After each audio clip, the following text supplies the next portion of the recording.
Está no ar As Vésperas do Leviatã.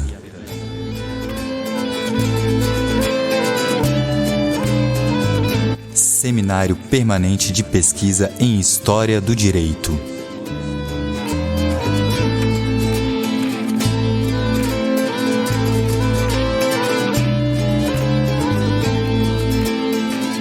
Oi, tudo bom? Bem-vindos ao As Vésperas do Leviatã, Seminário Permanente de Pesquisa em História do Direito. Nesse sexto episódio, a gente vai fazer uma modalidade bilíngue. Vai transitar entre o espanhol e o português. O nosso convidado é chileno e para facilitar a nossa interação, embora ele fale muito bem português, a gente preferiu fazer nessa modalidade. Até serve para vocês treinarem um pouquinho espanhol, gente. Bom, antes de começar, eu queria pedir desculpas para vocês, porque tivemos alguns probleminhas com o áudio ao gravar esse programa. Acontece que originalmente a gente gravou num lugar com péssima acústica e tivemos que regravar grande parte dele. Embora a gente fez esse esforço de regravar para poder passar um áudio de qualidade para vocês, alguns probleminhas persistiram e talvez vocês percebam esses problemas no andar do programa. Porém, a nossa equipe técnica, e eu agradeço ao Luiz Barbosa aqui, o comitê editorial, a nossa curadoria, e a gente garante que o conteúdo intelectual está intacto e ele é excelente. Eu vou apresentar o nosso convidado de hoje agora. Ele é o Manuel Bastia Saavedra. Manuel é historiador pela Universidade do Chile. Ele é mestre em filosofia moral e política pela mesma Universidade do Chile e ele é doutor pela Universidade Livre de Berlim. Atualmente, ele é pesquisador no Instituto Max Planck para História do Direito e Teoria do Direito. O título do artigo que a gente vai discutir hoje e que vocês podem encontrar na revista História Crítica, especificamente o número 67 de 2018, tem como título The Lived Space: Possessions, Ownership and Land Sales on the Chilean Frontier, Valdivia, 1790-1830. Como falei para vocês, ele foi publicado no ano 2018 na revista História Crítica e na descrição do nosso episódio, se vocês vão lá e leem nas redes sociais e também no próprio Spotify, vocês podem encontrar o link para acessar o artigo. Eu convido todos vocês a lerem o artigo porque realmente ele é muito instigante e se vocês também ficaram curiosos no andar do programa, com a própria fala do Manuel, com a temática do artigo, vocês podem ir lá, conferir, pode ajudar nas suas pesquisas. Aproveitem o material.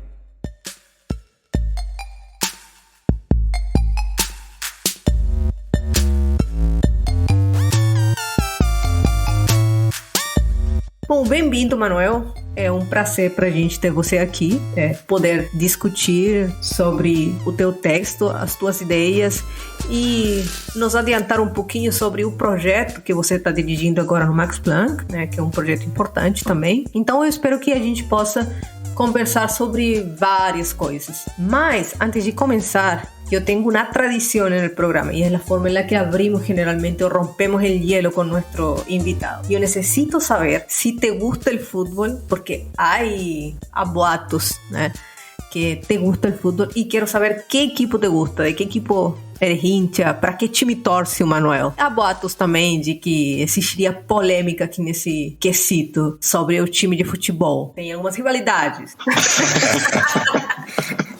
Pero sabemos que hay rivalidad. Aquí hay rivalidad. Sí, yo me gusta el fútbol y soy de la Universidad de Chile. Só para contextualizar para nossos ouvintes aqui, eles não ficarem, o que está acontecendo? Bom, a Universidade do Chile é o time rival do meu time, que é o Colo-Colo, né? Então, por isso que a gente falou, tem rivalidades. Mas, na verdade, eu odeio mais outros times, tipo a Católica, né? Acho que ainda não vou convidar ninguém que torce para esse time. Mas já que a gente sabe que o Manuel gosta de futebol, eu queria saber de que juega. Se juega de delantero, defensa, arquero y si es bueno para pegar, no sé. Nos cuenta un poco de qué juega y si juega fútbol. Juego pichangas nomás, no juego fútbol en verdad. Pero sí, me gusta jugar de defensa y posiciones defensivas me gustan más. Ya, pero ahora que contaste que juegas de defensa, quiero saber, derechamente, si es un defensa chero, pega, no pega, es de esos defensas que tiene la filosofía de que pasa solo uno, el jugador o la pelota, no pasa los dos. Pasa que en Frankfurt jugamos con un equipo, con Gilberto acá, donde tiene unas ciertas reglas, donde hay que ser más suave, entonces... Tudo dentro do jogo olímpico, tem fair play no campo, então. No tanto. Mas é permitido dar uma camiseteada? ¿O el árbitro es muy estricto? No se permite contacto físico? Nada, todo limpio. Tienen que jugar com as mãos amarradas, não sei. Todo limpio. Ah, é verdade, que tu falou que o Gilberto joga com vocês. Sim. Mas agora que já que falam que o Gilberto joga com vocês, a gente quer saber de que joga Gilberto. Gilberto es como un puntero, yo creo que es puntero izquierdo, me parece, algo así. Sí. Es como es como un Cristiano Ronaldo. No. O sea, aquele ponteiro izquierdo que nunca vuelve. Nunca vuelve a... Cristiano Ronaldo. Exactamente. Entonces, no vuelve a marcar, deja ahí un espacio. Sí. En los primeros 3 minutos todos están de acuerdo, pero después que ven que no vuelvo más, entonces... Bom, após essa introdução sobre futebol, a gente vai iniciar realmente a discussão do nosso texto. Então, Manuel, te explico un poco la dinámica.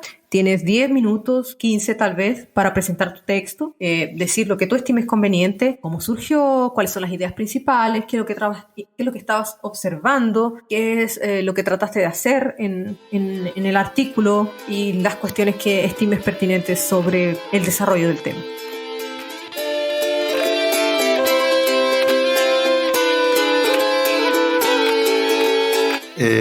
Bueno, el texto, que en español la traducción sería el espacio vivido, posesión, dominio y ventas de tierra en la frontera chilena. Este texto es parte como de una trilogía, si lo queremos pensar así. El primer texto salió en el Archivo Sozialgeschichte, donde hice un análisis más amplio, como de una discusión historiográfica, más teórica, y ahí apliqué como un primer análisis que hice de estas fuentes, que son documentos notariales de compraventa de tierra indígena en Valdivia. Y ese texto tomó un marco temporal un poco más amplio y tenía como otro objetivo como más teórico, si se quiere, de teoría social, dentro del marco de un volumen especial sobre modernización. Y este fue el segundo texto que escribí de esa serie, que fue una forma, digamos, un intento de hacer una versión más historiográfica y un poco más detallada del periodo colonial y la transición, digamos, al periodo republicano. Y el tercer texto fue un encargo que me hicieron del Instituto Max Planck.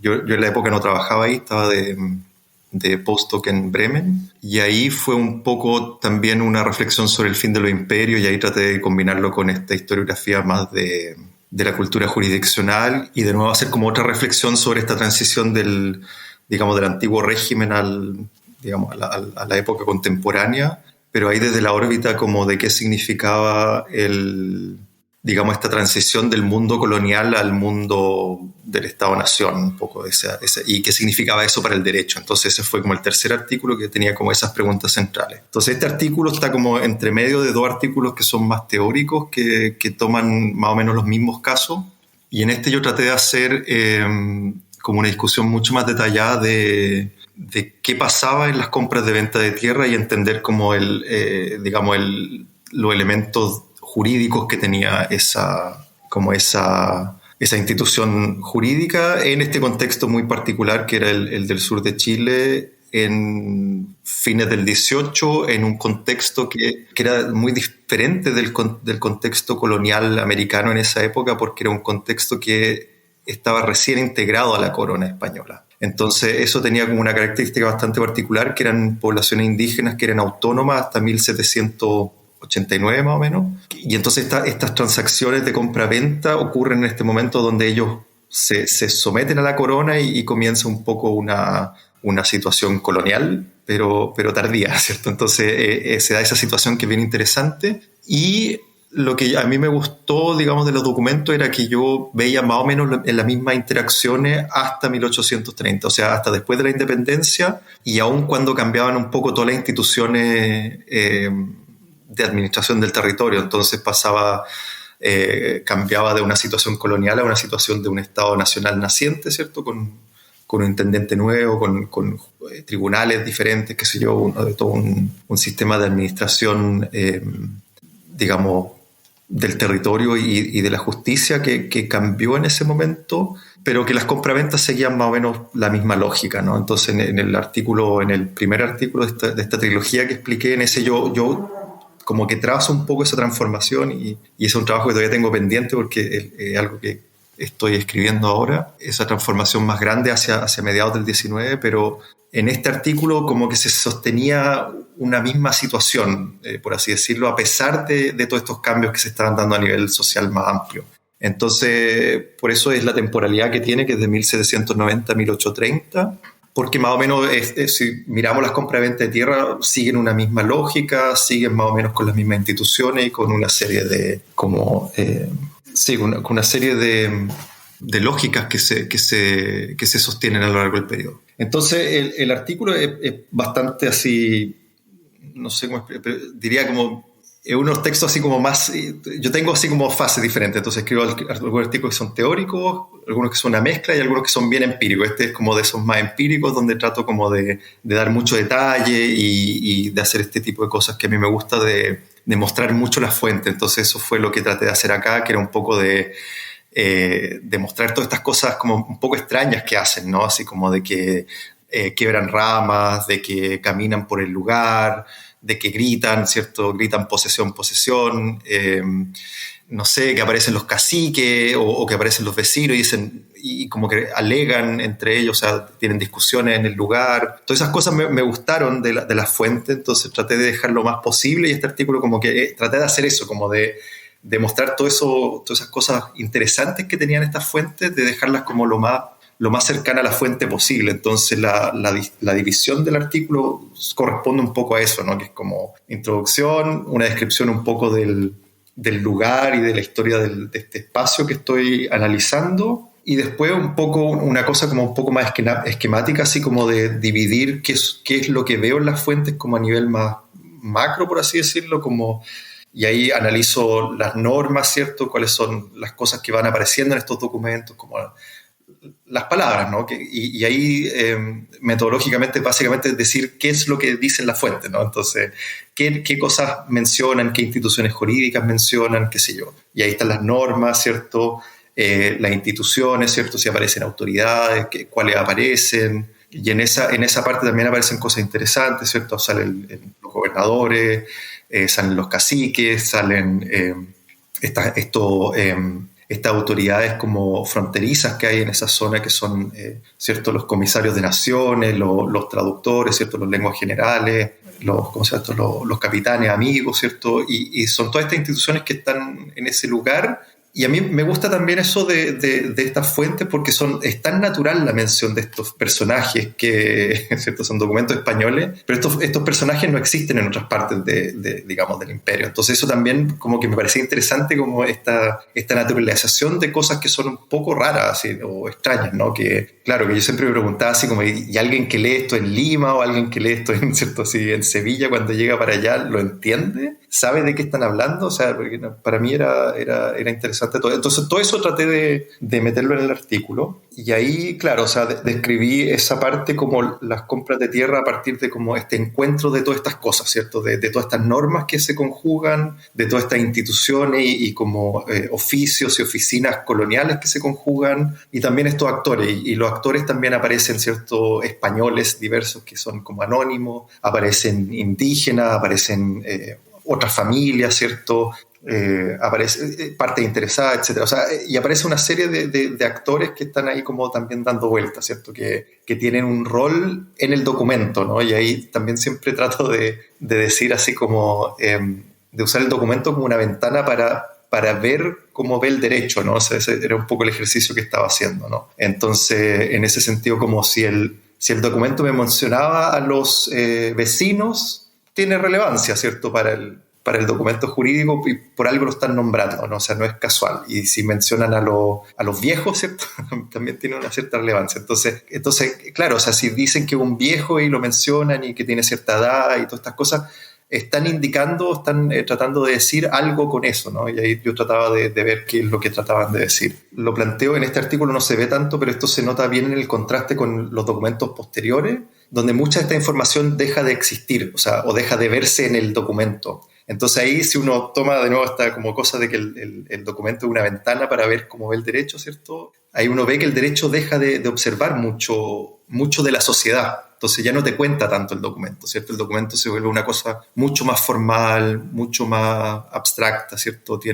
Hay menos personajes que aparecen, ¿cierto? Y ahí uno va viendo un poco así cómo cambia hasta... Los otros artículos son más lumanianos, esta como observación, ¿cierto? De lo que es el derecho.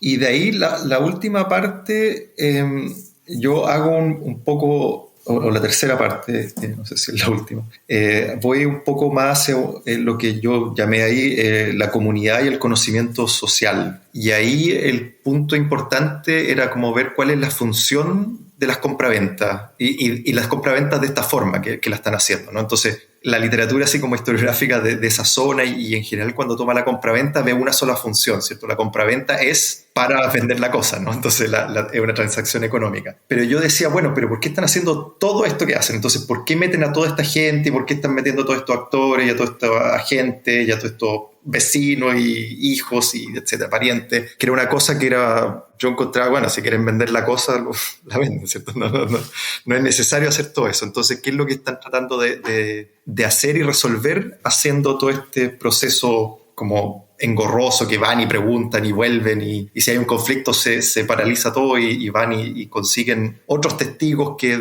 informen sobre esto, etcétera? Entonces, claro, ahí yo... Y esta parte como que trata de hacer ese argumento que en el fondo yo digo, claro, lo que están haciendo tiene una función que no es solamente la compraventa, sino que es como un sostenimiento de estas relaciones sociales locales, ¿cierto? Entonces, porque por un lado, digamos, la comunidad es muy, muy central para cualquiera de estas cosas que está pasando, ¿cierto? Porque no se sabe si el que vende puede vender sin la comunidad, porque esa es la que sabe. No se sabe cuáles son los límites del terreno que está a la venta, de la cosa, ¿cierto? Sin la comunidad, porque ellos saben, ¿cierto? Y así una serie de cuestiones como que son problemas como importantes para la institución de la compraventa, ¿cierto? Esta información como necesaria, estos prerequisitos que se tienen que cumplir. ¿Dónde está ese conocimiento archivado? En la gente. Y eso era una cuestión que como que traté de mostrar acá en esta parte y como mostrar también cómo era importante la memoria. Y aquí hay una serie también, y ahí traté de dar hartos detalles también mostrando cómo, por ejemplo, hablan así como de los árboles que estaban. Entonces decían, los manzanos que están ahí es límite, ¿cierto? O esas ramas que cortamos, ¿cierto? O sea, entonces era... o ahí donde va la quebrada y el río sigue así. Entonces, una serie de descripciones del espacio que eran locales y del momento presente, ¿no? O sea, era para la gente que estaba ahí, ¿no? Y eso también yo siempre me acordaba del libro de Barros Arana, ¿no? Cuando él creo que miró estas fuentes también, ¿cierto? Y él estaba... Barros Arana, un historiador chileno del siglo XIX ¿cierto? Que era, digamos, el historiador chileno del siglo XIX que digamos, fundó la profesión en Chile. Y él tiene, digamos, una obra así monumental. Y él miró muchas de estas fuentes también. Entonces yo me acuerdo, hay un texto donde él habla de esto. Y él dice, bueno, pero estaban vendiendo estas tierras, ¿cierto? Y él trazaba líneas en un mapa, ¿cierto? Entonces él decía, pero ellos hacían líneas que si uno las siguiera en línea recta, serían más de la mitad de Chile, ¿cierto? Entonces él reclamaba que estos documentos eran lo menos, digamos, fidedignos que podía haber, porque en el fondo no daban una representación del espacio clara, ¿cierto? Claro, pero eso es la imaginación de Barros Arana, que está imaginándose un espacio abstracto, ¿cierto? Y está tratando de ver líneas en un mapa, ¿cierto? Pero estos documentos no están haciendo eso. Los documentos en realidad son documentos que están siendo producidos para la gente que está ahí, ¿cierto? Y que está mirando los manzanos, y que está mirando las ramas que están ahí cortadas, que está mirando los ríos que están ahí, y están apelando a cierta memoria también del lugar. Entonces, todo ese conocimiento que está ahí, ¿cierto? Es como fundamental para estas compraventas, y todo el procedimiento que está ocurriendo en ese espacio, yo decía, tenía que ver con estas personas que están ahí también, con estas comunidades y con este sostenimiento de estas relaciones sociales que son en parte coloniales, pero en parte también, digamos, vecinales, entre comillas, ¿cierto? Que no son vecinales en sentido estrictos. Entonces, claro, el procedimiento se va dando de esa forma para, en el fondo, evitar conflictos, ¿cierto? Entonces, si vamos y le preguntamos a la comunidad si el dueño puede vender, claro, y están todos de acuerdo, en el fondo, ok, entonces lo vendemos y no hay conflicto en el futuro, ¿cierto? Ese es un poco el proceso que están tratando de resolver en esa instancia. Y si caminan los linderos, ¿cierto? Y están tratando de resolver eso de alguna forma, también están de alguna medida haciendo eso, porque en ese proceso siempre hay posibilidad de decir, no, aquí esta es mi tierra, entonces el lindero tiene que ser un poco más allá. Entonces eso está ocurriendo todo el tiempo en estos procedimientos, aunque no ocurra, digamos, señaladamente, ¿no? Entonces los documentos como que están haciendo todo esto todo el tiempo, pero no aparecen los conflictos, ¿cierto? Los conflictos aparecen, ¿cierto?, en documentos que son judiciales, yo los puse en el artículo también, y ahí son algunos que no pudieron vender o que tuvieron problemas para convencer al resto que podían vender. Entonces ahí surgen como estos y surgen como mecanismos de resolución de alguna medida, pero en general esos conflictos esas personas que no pueden vender en la instancia comunitaria en general no pueden vender después tampoco, o sea, porque cuando van y preguntan les dicen lo mismo, entonces no se resuelve de otra forma en cierta medida. Entonces tiene ese aspecto, entonces eso también fue un poco lo que traté de mostrar.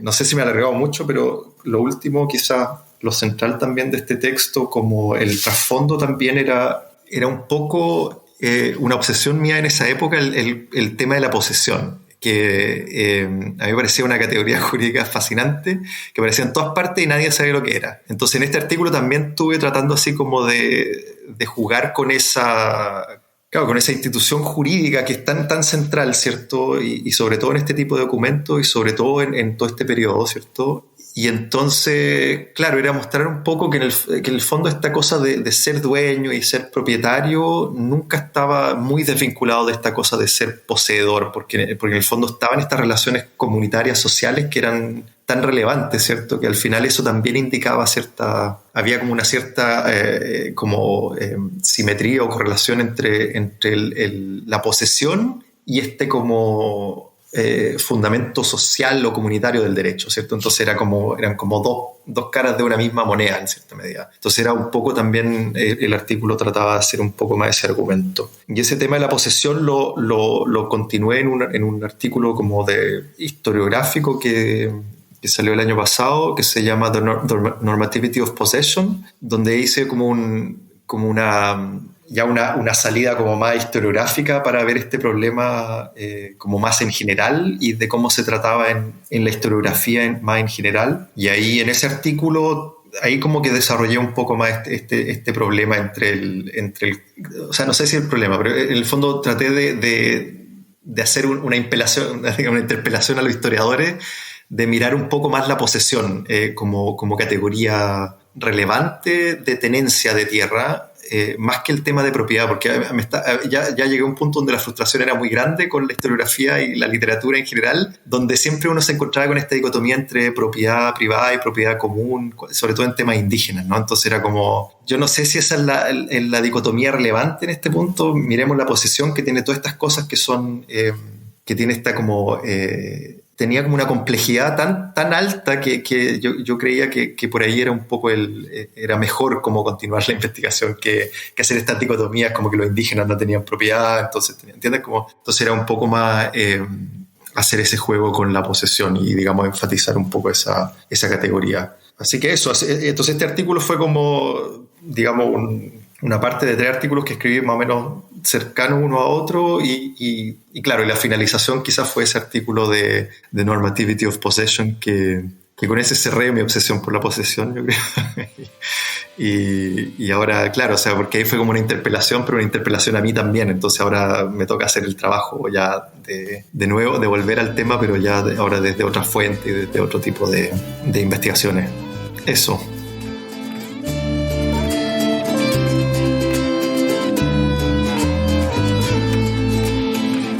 Gracias, Manuel. Yo voy a abrir la ronda de preguntas, pero antes de eso, que me salté esta parte, entonces después la ajustamos nomás en el podcast. Eu vou cumprimentar as pessoas presentes aqui.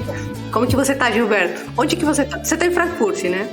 Porque tô vendo, eu já conheço a parede e a estante com livros. Não, tô bem. Tô meio triste que o verão tá acabando, né? Já tá frio. Mas foi sol demais, né? Eu acho que agora tá... Eu já tava sentindo falta do friozinho. Aqui tava muito frio e seco. Isso eu não sinto falta, não. Bom, tá. Pra quem vem do Piauí também, realmente calor é uma coisa... E aí, Bruno? Você tá onde? Em Brasília? Sim, tô em Brasília. No auge da seca. Como estão as coisas? Eu tava falando que aqui tava muito seco, mas na real, Brasília é outra coisa, né? Ah, sim. Mas sabe o que eu gosto? O verão em Florianópolis... Sério, o verão em Florianópolis, outras regiões de Santa Catarina que eu conheço, é muito mais quente do que aqui. Então, pra mim, é ameno relativamente. Mas, Bruno, desculpa, eu passei um verão em Florianópolis e foi muito bom. Não compara passar o verão em Brasília com passar em Florianópolis. Você tem praia, sei lá, já mais... Você era turista, você só ficava na praia, mas quem mora na cidade... Não, eu escrevi a minha qualificação em Florianópolis, cara, e fazer 2 meses sem ir pra praia, mas, poxa, era muito melhor. Eu sou apaixonado pela seca aqui. Tem anos que é pior, teve anos que foram piores. Esse último ano agora tá mais ameno. Porque a seca aqui em Brasília é sobretudo uma experiência cromática. Ainda mais depois de pandemia. Você fica em casa, sai, vê esse céu azul, assim, de uma tonalidade inacreditável. Aí florescem uns ipês, um de cada cor diferente. Aí você passeia pelo interior, é tudo barro, marrom.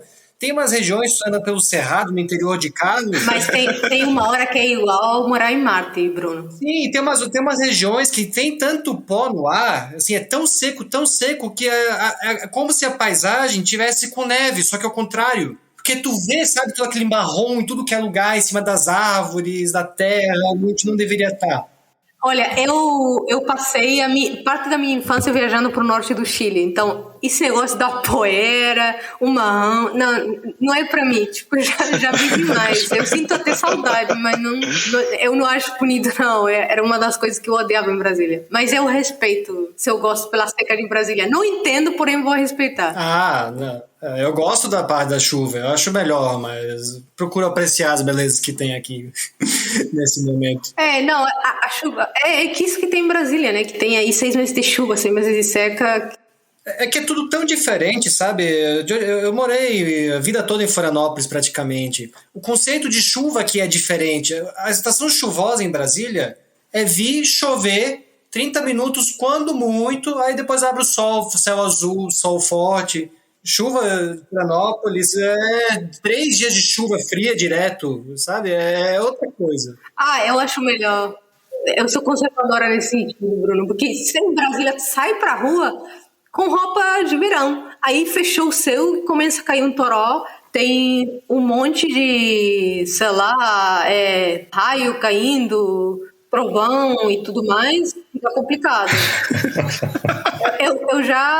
Eu até falei isso com o Gustavo Zatelli, só para não confundir com o Cabral aí, que tá comendo sorvete, é muito bom, um picolé. E eu sempre falava, cara, qualquer dia a gente vai morrer aqui, levando um trovão, um raio em cima da gente. Eu odiava sair quando eu tava trovejando no Brasil. Mas enfim, e aí, Nuno, como você tá? Você tá em Trinidade, né? A gente tá passando assim, cada pessoa que eu cumprimento, a gente tá indo para um lugar melhor. Agora a gente já tá em Trinidade. Estou em Trinidade. É época da chuva, mas sempre com 31 graus, nem vale a pena a pessoa olhar para o termómetro porque é sempre a mesma temperatura, mas eu gosto imenso. O ano passado, como fiquei retido em Portugal na pandemia, acho que já não me lembrava do frio que se apanha em Portugal, portanto, aqui está ótimo. Eu lembro que você teve que comprar um aquecedor no inverno, né? Vários. Estava passando frio lá em Portugal. Sim, aqui é ótimo. Você tem planejado viajar para Portugal ou tá com medo de ficar de novo? Só em família agora, só em grupo. Todo mundo aí com uma algema, unido ao outro para não dar problema novamente. Você ficou quanto? Um ano trancado em Portugal, né? Foi 11 meses, praticamente um ano. Complicado. Só que separado da minha família, porque a família ficou aqui. Então foi complicado. Dava um filme. Mas pronto, foi bom voltar. Dava um filme do Tom Hanks. Eu pensei a mesma coisa, tipo A Terminal. E aí, Cabral, tudo bom? Vocês me escutam bem? Certinho. Então, ótimo. Não, correria danada, porque, enfim, a Carol tinha que resolver umas coisas, a Carol inventou de se mudar agora, aí a gente, além de tudo, tá correndo pra fazer isso. Aí eu vim com o Guilherme aqui pra casa da minha avó, que também tava no hospital, aí, enfim, aproveitei pra... Tem 2 semanas que eu não a via e tudo. Mas ela tá bem? Tá bem. Ela agora já tá tudo bem. Aí eu fiz uma pausa aqui pra rever vocês, né, fazia tempo que eu não aparecia, e pra encontrar meu amigo Manuel também, que já há quase um ano sem vê-lo também. Com a pandemia fica difícil encontrar as pessoas. Tava tomando um picolé pra dar uma melhorada no calor, você falando de frio aí, né? Que tá um calor desgraçado. Né? E aí, você prefere o frio ou prefere o calor? Eu prefiro um lugar que tenha frio um tempo e calor um tempo, né? É péssimo só frio e só calor, né? Esse é o problema. E aí, Gustavo, como que você tá? Tá tudo bem aqui. Tá tudo bem? Tá tudo bem. Você me olha como se eu estivesse falando, fala que tá tudo bem. Tá bom, a gente se mudou. Também se mudou, ficou na correria, né? Pro novo apartamento aqui. Pô, a vista aqui é muito melhor. Aqui o verão tá acabando mesmo, mas, cara, eu tô aproveitando, tô gostando do frio. Nesse momento. Bom demais, pô. Frio é outra coisa, pô. Civilização. Brincadeira. Pode até se vestir mais elegante agora, né? O Gustavo tem um sobretudo que ele adora usar por causa do frio. Ele queria ficar usando até a primavera, só que nunca usou um sobretudo tão quentinho. Vou para comprar na esquina. Vou usar o sobretudo. É muito bom, né? Então, gente, vamos dar início à ronda de perguntas. Eu vou passar a palavra pro Nuno. Pode ficar com a bola aí, Nuno.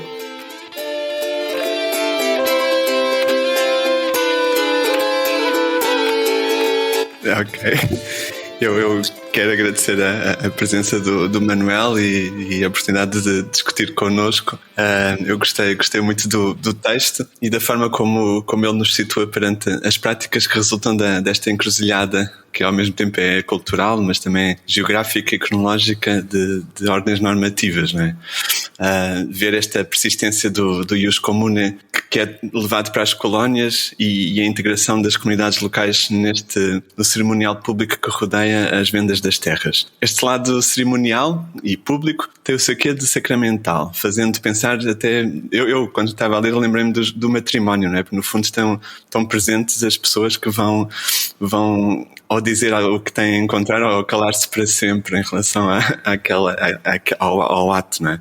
Gostava de saber se o Manuel encontra outros mecanismos jurídicos que, por precisarem de manifestar o acordo dos membros da comunidade, adquiriam o mesmo caráter público. Não sobre vendas, mas sobre outros atos sociais naquela região. Por outro lado, queria perguntar também se essa carga cerimonial era um localismo. Pelo que eu percebi do que disse, diria que sim. Se é um localismo daquela região que estudou ou se encontra noutras regiões de fronteiras em que existe esta indefinição territorial em que estão a ser, neste caso, adquiridos territórios novos. Por outro lado, a outra questão que eu queria fazer era, pensando nesse mesmo contexto e pensando nos conflitos em torno da posse de terra entre comunidades de colonos e populações indígenas, gostaria de saber se nos casos que estudou encontrou a explicitação de contestação da norma colonial através da invocação de ordens normativas não europeias relacionadas com a posse, mesmo que se fossem designadas com aquela designação tradicional em Portugal, era usos e costumes, mas pronto, o direito consuetudinário ou as normas indígenas. Portanto, se na sua documentação alguma vez aparece esse tipo de confronto o de recurso. Gracias. Gracias, Nuno, por las preguntas. Sí, el tema del matrimonio también fue una de las cosas que pensaba cuando leía esto, ¿no? Que leía las fuentes y era como si alguien se opone, ¿cierto? Yo me acordaba de eso, ¿cierto? Entonces era como ahí, claro, entonces aquí era como si alguien se opone a la compra-venta, no es buen film, ¿cierto? No da para... Pero tenía esa estructura como similar, que era lo que me llevaba a pensar, claro, como el matrimonio debe ser de esas pocas instituciones que hasta hoy día tiene como ese carácter que involucra a la familia, a la comunidad, ¿cierto? Tiene todos estos roles sociales que tiene la celebración del matrimonio público, ¿no? De esto en la iglesia, ¿cierto? Que tiene esto y eso muy asociado, entonces era como una cosa que contemporáneamente me hacía recordar eso que yo estaba leyendo en la fuente. Si habían otros actos de este tipo dentro de mi fuente, la verdad ahora no sé, y no dentro de las compraventas. No, solo habían algunos actos como más administrativos de reconocimiento, porque digamos este procedimiento de como más ceremonial, pues yo solo estudié notariales en este periodo y judicial, y en realidad lo único donde se ve esto entonces, y en torno a las compraventas de tierra, entonces los archivos. Pero lo que ocurre, por ejemplo, después de 1830 es que estos actos como estas ceremonias se sacan como de la creación del instrumento jurídico, ¿cierto? Entonces acá la característica que tiene es que está ocurriendo todo en la creación del instrumento, ¿cierto? Lleva a la ceremonia. Después eso se separa. Entonces lo que ocurre es que la creación del instrumento ocurre en la oficina del notario en la ciudad, y después la creación como de los linderos y todo eso se hace después como un procedimiento administrativo posterior. Entonces, y a veces solo se hace en función de litigio. Entonces y ahí se vuelve a hacer esta ceremonia también, que hay que venir los vecinos, hay que hacer todo este acto, pero es un acto que ya está desvinculado de la creación del instrumento. La pregunta es si es regionalmente específico. También yo creo, claro, o sea, yo creo que en Chile en este periodo debe ser de los pocos lugares que está ocurriendo esto. Si no, yo creo que esto no está pasando en otras partes digamos, del territorio nacional, y creo que no pasa después tampoco, porque Chile también tiene un periodo después posterior donde se incorpora la Araucanía al territorio nacional chileno, que es un poco más al norte de los casos que estudio yo, pero ese es un proceso donde no se da esta constelación, porque lo particular de Valdivia es que se incorpora a la colonia y después al Estado-Nación muy, muy cerca uno de otro. Entonces todavía tenemos estas figuras como fronterizas, coloniales y de nación naciente o de Estado naciente, ¿cierto? Que se da esa constelación. Más al norte, en la Araucanía, no se da esta constelación porque se hace todo durante el periodo del Estado-Nación. Entonces ahí ocurren, ya es derecho contemporáneo y derecho administrativo, hay una constitución vigente. Entonces ahí me parece que el proceso es diferente, o sea, no se da donde uno puede observar, digamos, muy bien estos actos como de la comunidad. Entonces se da con otro tipo de instrumentos jurídicos y cosas así. Ahora, yo lo que estoy preparando ahora es en la comparación con Filipinas. Ahora, mi hipótesis siempre fue como Filipinas, como más o menos fronterizo, y quería encontrar regiones más o menos fronterizas Filipinas para estudiar esto de manera similar. Claro, pero el problema que se da ahí es que no ocurre la simetría, ¿cierto? O sea, no ocurre que yo estoy encontrando como esto mismo, ¿cierto? Entonces, de esta misma forma. Pero la comparación con Filipinas igual apuntaba no a encontrar lo que estoy describiendo en este artículo, era encontrar un poco... era encontrar como esta abstracción del derecho, así como cuando el derecho empieza a hacerse más formal o cuando estos instrumentos jurídicos empiezan a tener menos en cuenta las particularidades del lugar, que eso era lo que a mí me llamaba la atención, ¿cierto? Que era muy receptivo a lo particular. Entonces en Filipinas yo estoy buscando un poco lo mismo, es tratar de ver si el derecho está siendo en un momento mirando estas particularidades locales, ¿cierto?, en la forma que sea, y luego qué va pasando en el transcurso del siglo XIX, que mi expectativa es que se va a formalizar de alguna forma y va a tender a tratar de abstraerse el derecho, ¿cierto? Como de ignorar lo particular y decir, no, aquí se aplica el instrumento, se aplica el derecho de esta forma más taxativa. Entonces, estoy buscando un poco más esa comparación. Entonces, claro, yo creo que esto que estoy describiendo en Chile, yo creo que es muy, muy de esta región con todos sus contextos locales, pero yo espero que esto esté pasando más o menos de la misma forma en otras regiones también con características similares. Y mi expectativa también es que hacia el 19, independiente de donde sea, va a ser otro derecho, que ya no va a ser de esta forma, ¿cierto? Entonces un poco es esta idea como de ir mirando. Y la pregunta sobre la invocación de como derechos locales o de uso y costumbre o de cosas, no aparece. Y eso también, claro, ahora que tú lo mencionas, me acuerdo que me llamaba la atención de que no... O sea, aparece de cierta forma, ¿cierto? Y lo digo creo que lo pongo en el artículo en una parte donde dice como que hablan entre ellos de la forma que acostumbran o usan este tipo de palabras, ¿no? Que no dice mucho, ¿cierto? Pero dice que hay algo que hacen, ¿cierto? Pero no lo invocan como en la forma portuguesa, que creo que es como un poco lo que estás preguntando tú, que en el mundo colonial decían, estos son los usos y costumbres de tal lugar. Y eso no aparece de esa forma. Es más bien siempre lo que no quiere decir que no lo estén mirando, yo creo, o sea, porque eso también siempre me llamaba la atención, no sé si está en el artículo eso tan fuerte, pero cuando yo leía los textos siempre me llamaba la atención de que siempre los agentes coloniales están tratando de entender, siempre, o tratando de mirar y de ser muy como, claro, así como de que no se enojen los indígenas un poco, así como están tratando de que no, y eso siempre era como, ya, ¿y por qué lo están haciendo? Bueno, y en el artículo digo un poquito sobre eso, donde digo como el problema que se les genera cuando si hacen esto como sin considerar nada, que no sé si lo hubiesen hecho, pero digamos, una de las cosas que tenían era que no querían que estas personas se fueran del territorio, porque como había mucho territorio indígena aún, había siempre un problema como del exit, ¿cierto?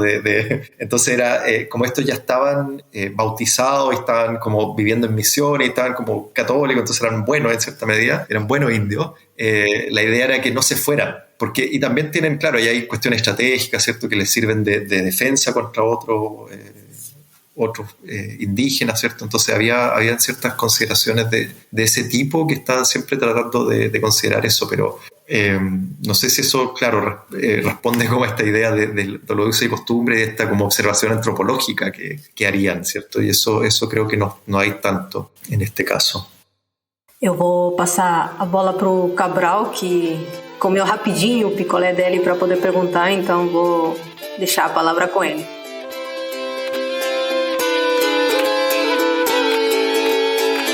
Bom, posso ir então, né? Então, eu acho esse texto do Manuel particularmente excelente, né?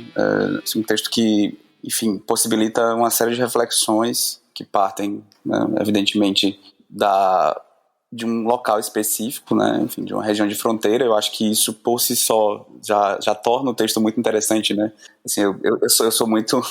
sempre que se trata, né, de um texto referente a uma região mais afastada, né, não só enfim, né, das capitais, digamos, dos impérios, mas também das cidades mais relevantes nos espaços ultramarinos, eu acho que isso já me chama a atenção, né? E, enfim, acho que essa é uma questão que, né, precisa ser enfatizada, né? Pensar a Valdívia como região de fronteira e como um espaço onde eventualmente se reproduzem lógicas que são similares enfim, ou não, né, assim, similares ao que se passa em outras partes da monarquia espanhola, né. Ultimamente eu tenho me preocupado mais em tentar encontrar o que há de similar e menos o que há de particular, né? Assim, mas isso é questão de momentos de pesquisa, né? Já tentei fazer o contrário ultimamente, eu tenho procurado o que há de mais similar, né? Mas a minha pergunta, Manuel, é justamente sobre eu fiquei muito curioso, né? E o seu texto trabalha com isso de maneira muito profunda, né? E abre reflexões, mais uma vez, repito, sobre o papel, na verdade, dos registros, tá? E do próprio material notarial e do uso da fonte notarial como fonte para pesquisa, tá? Então, acho que essa seria, na verdade, seria uma pergunta, tá? E pedir para você comentar, se possível, sobre o uso dessa fonte, né? Assim, como foi lidar com essas fontes, quais são as dificuldades que um pesquisador enfrenta ao se deparar com elas, se há algum cuidado especial, enfim, que você acredita que deva ser empregado para se lidar com essas fontes em comparação, por exemplo, com processos judiciais. Essa seria, digamos, a segunda parte, o segundo pedido. O primeiro seria realmente mais uma pergunta, né? Eu tenho acesso a algumas fontes notariais aqui da Capitania do Ceará Grande, como a gente diz, especialmente na região chamada da Vila de Aracati, né, que era um porto importante aqui da Capitania do Ceará e tudo mais. Nesse material notarial, eu encontrei também muitas escrituras de compra e venda, tá? Muitas. Compra e venda de, digamos, imóveis, E aí eu encontrei tanto referências a imóveis, digamos, na região mais central da vila, digamos, um espaço mais urbano, quanto em regiões que a gente poderia chamar talvez de mais rurais, mais afastadas, digamos, do centro da vila, tá? Ou seja, casas, tá? Assim, edifícios onde as pessoas viviam, onde elas habitavam, etc. E áreas que eram mais destinadas, por exemplo, à produção. Então, eu queria saber se dentro da pesquisa, dentro da sua pesquisa, você encontrou algum tipo de diferença de tratamento entre esses dois espaços. Ou seja, especialmente em relação à compra e venda e em relação ao uso da escritura.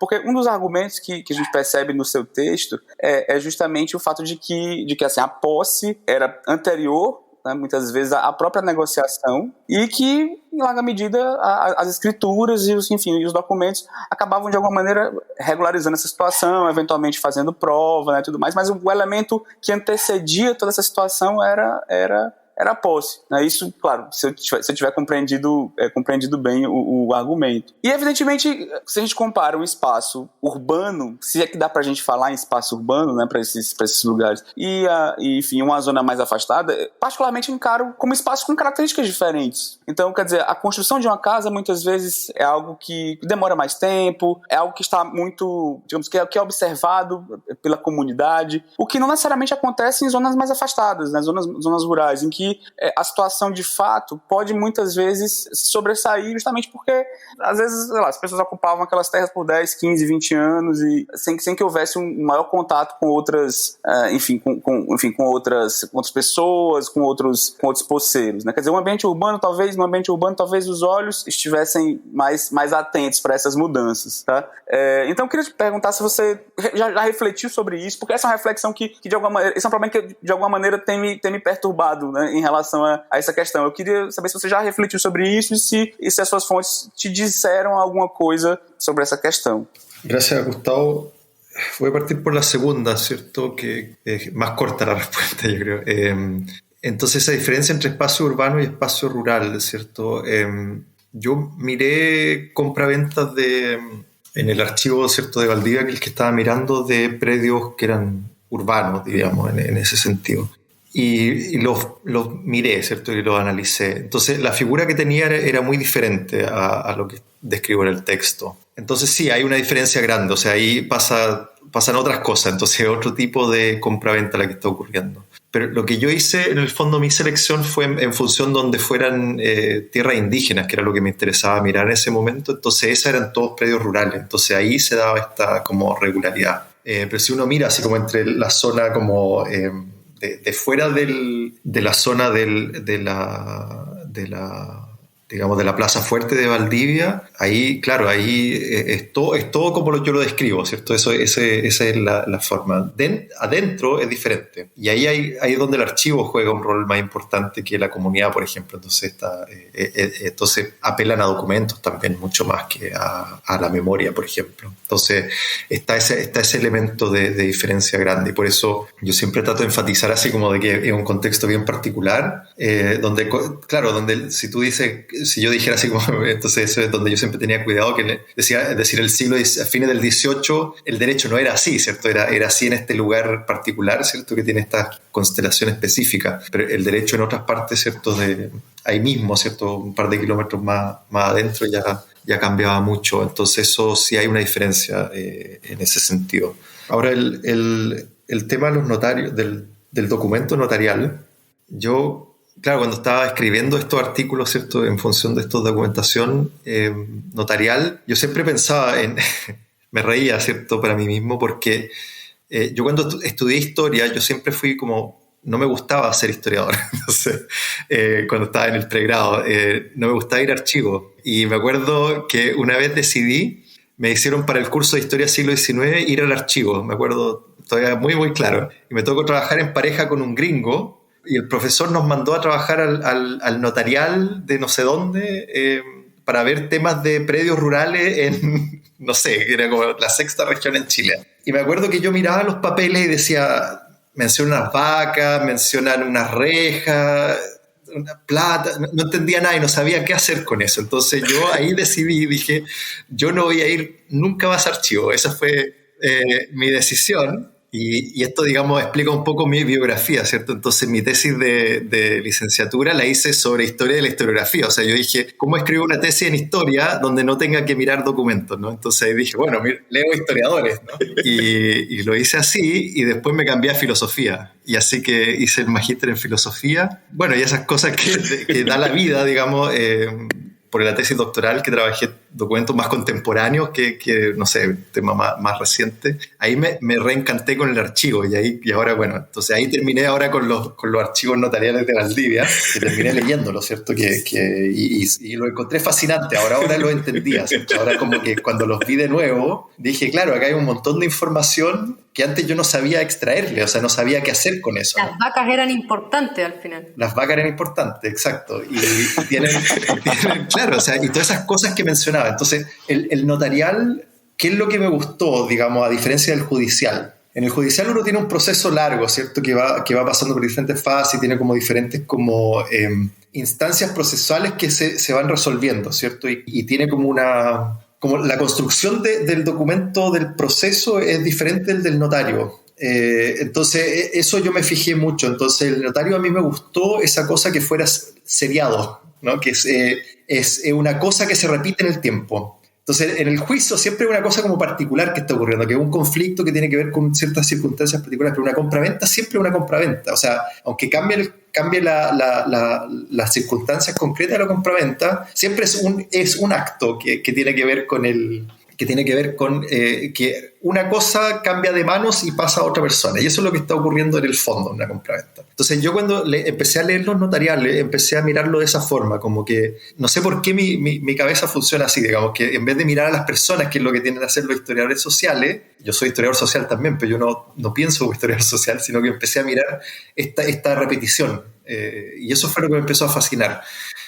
No tanto el tema así como de si era fulano y el contexto particular de cada compraventa, sino la seriación de la compraventa y la cosa que fuera una cosa repetitiva en el tiempo. Y lo que fui mirando ahí fue como un poco esta cosa que tú dices, ¿no? Entonces lo que pude hacer mirándolo así era mirar lo que era particular de cada compraventa y poder filtrarlo y decir qué era lo necesario de cada compraventa. Eso fue un poco el ejercicio que fui viendo. Entonces todo lo que quedó como un poco en este artículo fue un poco qué es lo que tenía que estar en una compraventa. Entonces fui filtrando así como, porque habían algunas compraventas que eran raras, o sea, o que eran diferentes, ¿no? Que eran muy cortitas o que decían eran como versiones abreviadas de algunas otras. Entonces, pero otras eran así detalles más largos donde yo podía leer un poco así, decía, en esta donde abrevian seguramente hicieron lo que describe esta otra, ¿cierto? Con otras personas, con otro contexto, pero podía ir más o menos viendo que la compraventa seguía un patrón, digamos, claro, como era una repetición de un acto simplemente. Entonces esa fue la forma de leer los documentos que tomé para esto. Y eso me permitió también ver el cambio, ¿cierto? Que era lo que a mí también siempre me interesaba, ver esta transformación de la compraventa, que fue hacia 1830, que empezó a cambiar mucho. Entonces ahí cuando de repente la compraventa pasó a ser otra cosa. Y eso se vio en la seriación. Entonces ahí yo encontré como que para trabajar con estos notariales de esta forma que yo lo hice, hay que tener una buena serie de notarios, ¿no? O sea, hay que tener como documentos comparables, ¿cierto? Y que tengan una continuidad en el tiempo relativa. O sea, no sé si hay un número así X por año, pero digamos, si uno puede conseguir una serie de notarios, se puede hacer, digamos, este ejercicio también de mirarlo como la repetición de un acto jurídico, que fue un poco mi forma de encararlo. Entonces, y ahí ver cómo es el derecho. Y ahí, esto que tú hablaste de la frontera y de las regiones fronterizas, me lleva a otro punto con la fuente, que a mí me llamó mucho la atención de los notariales, que pasa en lo judicial también, o sea, pero en el notarial, o en estos documentos notariales pasaba mucho, era la cantidad de oralidad que se ve en los documentos, ¿cierto? Entonces,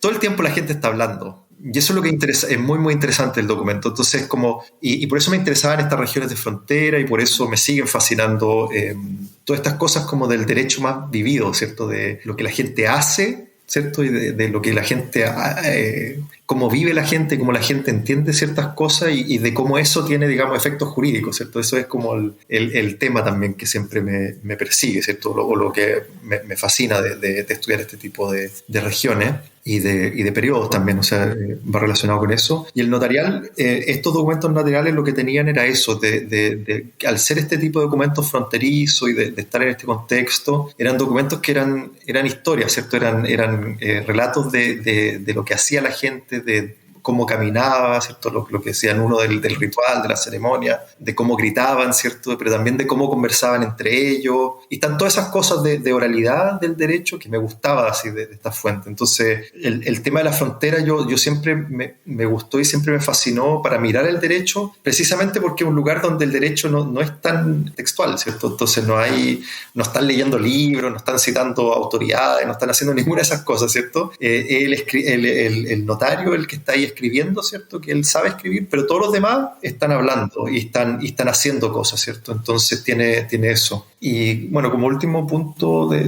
digamos, con lo que tú dijiste, este tema como de que la posesión antecede como el registro, ¿cierto? Como ese tono. Yo no sé si es la posesión, pero es la vida, ¿cierto? Entonces era como la gente habita el lugar y por eso me gustaba como esta idea del espacio vivido, ¿cierto? Que es como la gente está ahí. Y yo todavía no sé resolver ese problema porque es como porque es un acto creativo al mismo tiempo, si uno mira bien estos documentos, ¿cierto? Porque al apelar a la memoria y decir, ¿de quién es esto y si él puede vender? Claro, uno asume que los dueños preexisten, ¿cierto? Pero a veces, yo pensaba a veces quizás no, quizás en el acto mismo donde se crea toda esa semántica, ¿cierto? O se crea toda esa carga que, digamos, después se le puede atribuir como jurídica, ¿cierto? Que por el hecho de preguntarle, ¿cierto? Si es y si él es el único, ¿cierto? Y ahí donde todos dicen que sí, ahí se ejecuta, ¿cierto? Y ahí ocurre ese acto de creación como espontánea, ¿cierto? Entonces, cuenta el huevo y la gallina, ¿cierto? Es como, no sé si tanto después, pero al nombrarlo ya es, y ahí se genera y ahí, claro, queda como documentado, etcétera, y queda para la posteridad. Pero no sé si antes ya estaba definido, y esa es una cosa que todavía me pregunto, ¿cierto? Y una cosa que me interesa explorar, pero sí, pero ahí siempre pienso en algunos textos que recuerdan a eso, ¿cierto? Está el de Luhmann, la traducción es como al inicio no había injusticia, ¿cierto? Y eso es como un poco el punto, o sea, al tener que decidirse generan eso que están definiendo, ¿cierto? Y no es que esté predefinido. Entonces eso es un poco porque eso es muy difícil saber y eso es un poco el tema que me fascina de eso, es como ver cómo encontrar lo anterior, así como de cómo saber cómo definían eso sin documentos, ¿no? Sí, sí que se puede. Entonces eso, o sea, los registros notariales, claro, o sea, hay muchas formas de leerlo y yo tomé como, yo diría esas dos, que son la seriación o la repetición, que es del acto jurídico, de un acto de compraventa, y el segundo fue como ver estos elementos de oralidad que tenía como fuerte, entonces, y ahí tratar de leer todo eso de este derecho no textual que estaba pasando también al mismo tiempo. Você quer adicionar alguma coisa, Gustavo? Foi excepcional, na verdade, né? Porque não só respondeu, mas trouxe mais questionamentos, né? Acho que, quem sabe, no próximo programa a gente continue, especialmente essas relações, inclusive, né? Com a linguagem e tal, claramente perceptíveis aqui, né? Então, eu vou passar a palavra para o Gilberto, que está aí se coçando para perguntar. Que isso? Vai lá, Gilberto.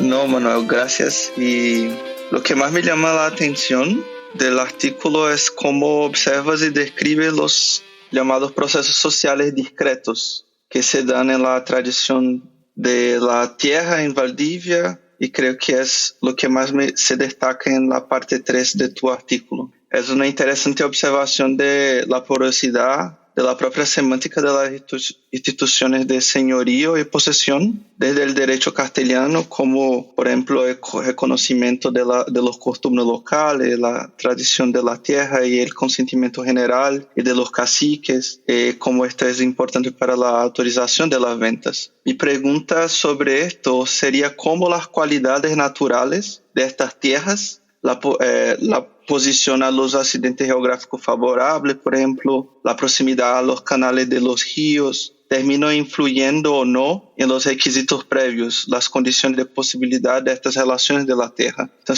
esta pergunta é um pouco como estas condições ecológicas influenciam as condições sociais, não? E como uma coisa, por cierto, relacionada à Terra, não estaria desconectada da outra. E me recuerda como quando... Esta pergunta é uma recordação de quando me mostraste um pouco como era Valdívia, que é uma região de muitos rios, é uma região de uma, podemos dizer, uma de floresta temperada. Então, eu me quedei imaginando um pouco a região e a pergunta vai por aí um pouco. Pero, sin embargo, tenho outra pergunta. Eu tenho dúvidas como relacionar esta parte do argumento com a outra parte, que é de la continuidad de las normas e instituciones de antiguo régimen para lo que se llamaría propiedad, colocado como una institución que se desarrolló en derecho privado con la codificación en Chile. Entonces, su argumento tiene como base, como tu justificativa sería que hay una tendencia que se observa en la mayor preocupación de las autoridades para mantener el status quo que por asegurar las transferencias de las tierras vendidas. Entonces, mi pregunta sería, esta continuidad, pero ¿con qué comparación decir que hay una continuidad? Y me quedo pensando si la adición a estudiar, por ejemplo, después de este artículo, ¿no?, que escribiste, después de estudiar Filipinas y ahora más localidades con tu proyecto Iberian Land, proviene de esta falta de un marco comparativo. Entonces, estas son mis dos preguntas, así, cuestiones. Y gracias. Gracias. Preguntas difíciles. A ver, la zona de Valdivia, entonces, mi interés por Valdivia nació porque yo trabajaba en Valdivia. Entonces, cuando me fui a trabajar a esa zona, empecé a mirar la región, ¿no? Entonces encontraba así, claro, es de una belleza natural increíble, así tiene costas, ríos navegables que no son muy comunes en Chile, ¿cierto? Tiene selvas, digamos, nativas, ¿cierto?, que son los bosques muy húmedos que tiene ahí, ¿cierto? Y tiene un montón de tierras, ahora, ¿cierto?, muchas tierras cultivadas, así es una zona de lecheras, de ganadería de vacunos, ¿cierto?, de cultivo de algunos cereales, ¿cierto? Entonces, eso, claro, o sea, siempre era un poco imaginar, siempre cuando leía estas cosas me trataba de imaginar cómo era en ese entonces esta tierra, ¿cierto? Entonces y una zona de mucha lluvia, ¿cierto? Donde decía, siempre era el chiste ahí, porque llueve mucho en Valdivia. Entonces yo cuando llegué allá me decían, en Chile hay dos estaciones, ¿cierto? La de lluvia y la del tren. Entonces... Claro, o sea que entonces una zona de mucho verde, mucho bosque, pero mucha agua, ¿cierto? Es muy, muy húmedo. Entonces, claro, o sea, la cantidad de planicies que había en esa época no era mucha, creo. Entonces, lo que entiendo, ¿cierto? Entonces, eso hacía que estas zonas donde se compraba y se vendía esta tierra eran las tierras como que eran más fáciles para ser cultivables y tenían acceso a estos ríos navegables que dices tú, que es la zona de Río Bueno, que se llama. Entonces tiene fácil acceso a un río y tenía planicies que eran cultivables. Yo indico un poco esto en el artículo, ¿cierto?, de que se da esta cosa, de que las tierras que quieren comprar los españoles no son las más ocupadas por los mapuches, por cómo ellos viven, ¿cierto? Entonces eso se da como esa constelación de que les terminan vendiendo estas tierras. Entonces se da esa situación, claro, y eso facilita que estas compras de venta ocurran con estas condiciones. Entonces hay estos elementos ecológicos y estos elementos sociales. Ahora, el tema de la continuidad, claro, es una continuidad que digamos, lo que yo estaba tratando de marcar ahí era que hay una continuidad entre el periodo colonial y el periodo republicano, pero solo hasta 1830. Entonces no es un quiebre así como que uno puede decir cambió la política, cambió la situación del derecho, ¿cierto? En realidad no, se da como no una transición, porque el quiebre viene después, porque después el quiebre también es una cesura, ¿cierto? Pero es una cesura que no tiene que ver con la cesura de la independencia, ¿cierto? O con la cesura de la construcción del cambio de la administración de un Estado-nación. Se da otra cesura que tampoco puedo decir cuál es, ¿cierto? Pero en el fondo después de 1830 cambia esta forma. Entonces ahí se acaba esta continuidad de la que yo hablo. Entonces no es una continuidad, digamos, ad infinitum, es una continuidad hasta ahí. Digamos que no responde a esta temporalidad del tiempo político, sino que responden a un tiempo del derecho, digamos. Y ahí uno puede ver también, volviendo al tema ecológico, ¿cierto? Que ahí también empieza a ocurrir lo otro, ¿cierto? Donde el espacio empieza a ser imaginado de otra forma, ¿cierto? Donde en este periodo colonial todavía están pensando este espacio con indígenas y hay ciertas tierras que son, no sé, selva y qué sé yo, y que no son habitables. Empieza todo un periodo donde tratan de colonizar, ¿cierto? Entonces ahí empieza todo un momento donde, digamos, la catástrofe ecológica más grande que ocurrió en ese siglo, yo creo, en Chile fue por la inmigración alemana, donde los agentes del Estado chileno, para abrir tierra para que se instalaran, quemaron no sé cuántos bosques, así pero es casi toda la región hacia el sur, ¿no? Entonces, y lo quemaron. Fueron tres meses de incendios que estuvieron quemándose ahí para abrir ese territorio para la colonización. Y eso también refleja un poco también este cambio de lógica, ¿no? De que en el fondo lo local no tiene como este peso, ¿cierto? Pero también esta relación con la ecología y con el espacio, ¿cierto? Tampoco tiene esa relevancia, donde quizás antes uno vivía en función de la naturaleza, ¿cierto? Y como que la naturaleza ponía límite. Ahora, digamos, la lógica, bueno, la naturaleza, bueno, la sacamos y no nos sirve, ¿cierto? Entonces, y ahí ocurre ese cambio también, que se está dando en esta lógica también cuando con los cambios del instrumento jurídico y estos cambios en el derecho, se están dando también estos cambios de cómo se imagina en el espacio y de cómo es la relación entre los habitantes y la naturaleza también, ¿no? Entonces hay como todos esos cambios que se están dando al mismo tiempo. Eso, no sé si entendí tu pregunta de la comparación, si iba por acá, iba por ahí o no. Sí, un poco, pero porque para mí me costan algunos argumentos de continuidad, que por veces que hay continuidades y continuidades. Entonces hay procesos que podemos describir como iguales, hay procesos que podemos describir como idénticos, por ejemplo. Entonces, dentro de la continuidad hay diferencias también. Entonces, y pensando un poco sobre este artículo que fue escrito en 2018, quizá, y después, como evolucionó un poco más tu investigación, mi pregunta viría por ahí, que quizá en este artículo, no sé, habría como un germen de qué vería después, de tu curiosidad, ¿sí? Sí, hay algo de eso, pero no pasa por el tema de la continuidad, por eso no entendí bien. Pero porque el tema de la continuidad, este artículo fue como bien cerrado en el sentido de pensarlo en el periodo, en el espacio, como, por eso no tenía muchas ambiciones de abstracción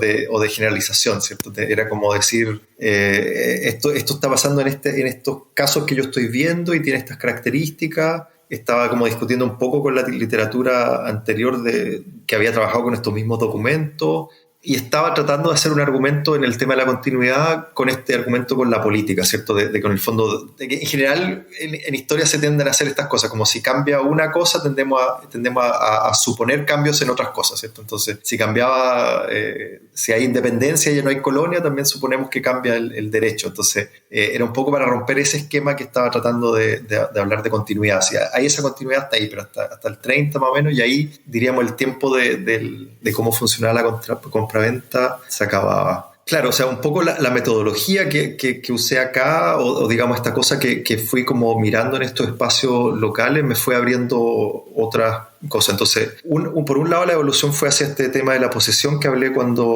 al inicio, ¿cierto? De que en el fondo fue como hacer un artículo que fuera más para toda América hispana, o la América española, sobre el tema de cómo los historiadores trataban el tema de la propiedad y de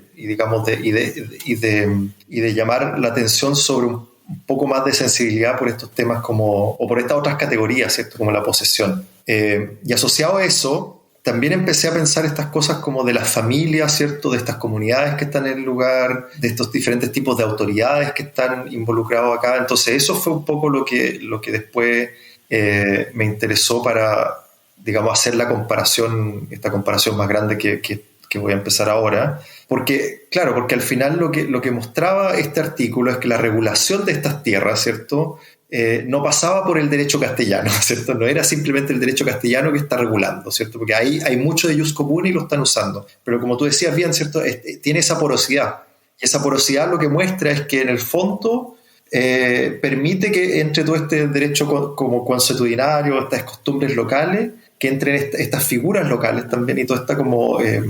Claro, que entre todas esas particularidades locales dentro del derecho, ¿cierto? También, que se reconozca y que tenga cierta forma de articularse, pero eso al mismo tiempo regula, ¿cierto? Porque al final, si uno ve estos documentos no están regulados por derecho castellano propiamente tal. O sea, tiene todo este conjunto de cosas que están regulando al mismo tiempo. Entonces eso fue un poco lo que me llamó la atención y fue un poco lo que llevó al otro proyecto, que en el fondo es esta comparación más grande, y ahí es un comentario como a esta forma de hablar del derecho colonial, entonces otro tipo de relato, o sea, ya no es como hablar de cómo se habla de Valdivia, sino que cómo se habla de la regulación de la tierra en diferentes espacios coloniales. Entonces, por un lado hay un sobreénfasis del lado como del imperio, o lo colonial, ¿cierto? Entonces ahí están las fuentes, ¿cierto?, clásicas, que son en el lado portugués la ordenanza, ¿cierto?, la ordenanza filipina, en el lado castellano son la recopilación de India, ¿cierto? Y de ahí uno tiene una serie de fuentes como tradicionales que uno usa para decir el derecho sobre la tierra en América española o en la América portuguesa era así, de una forma u otra. De ahí aparecen ciertas cosas más locales que pueden ser ordenanzas, ¿cierto?, que son derechos locales. Pero claro, o sea, yo como en mi forma de mirarlo, yo digo, bueno, pero sigue quedando corto porque hay una serie de otras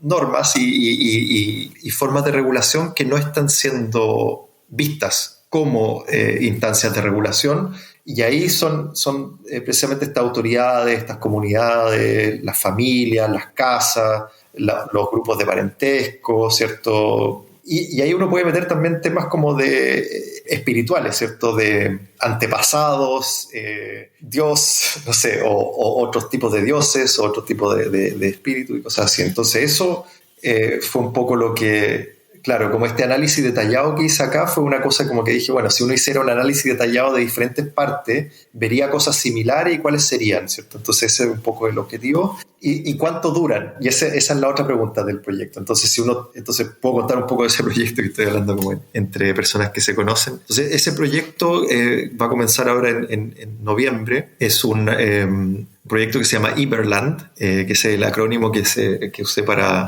postular, entonces ahí quedó. Pero es sobre derecho y tierra en el mundo ibérico, entonces ahí la idea es comparar 6 casos, como tomar 6 estudios de caso en 6 regiones diferentes del Imperio Español y Portugués. Entonces son Goa, México, España, que va a ser País Vasco me parece, el caso Cabo Verde, Filipinas y Brasil. Entonces la idea ahí es tomar todos estos casos y en el fondo es dialogar con toda esta literatura que ha existido, o sea, que existe sobre, digamos, el mundo colonial, toda esta literatura que existe sobre el mundo rural, ¿cierto? De rural history, historia agraria, y ahí un poco meter historia del derecho también. Y historia del derecho entendida en esta forma que estoy describiendo, ¿cierto? Donde el derecho es como esta forma de regulación con normatividades más amplias que el simple texto de la ley, ¿cierto? Entonces ahí incluiríamos todos estos grupos como más corporativos,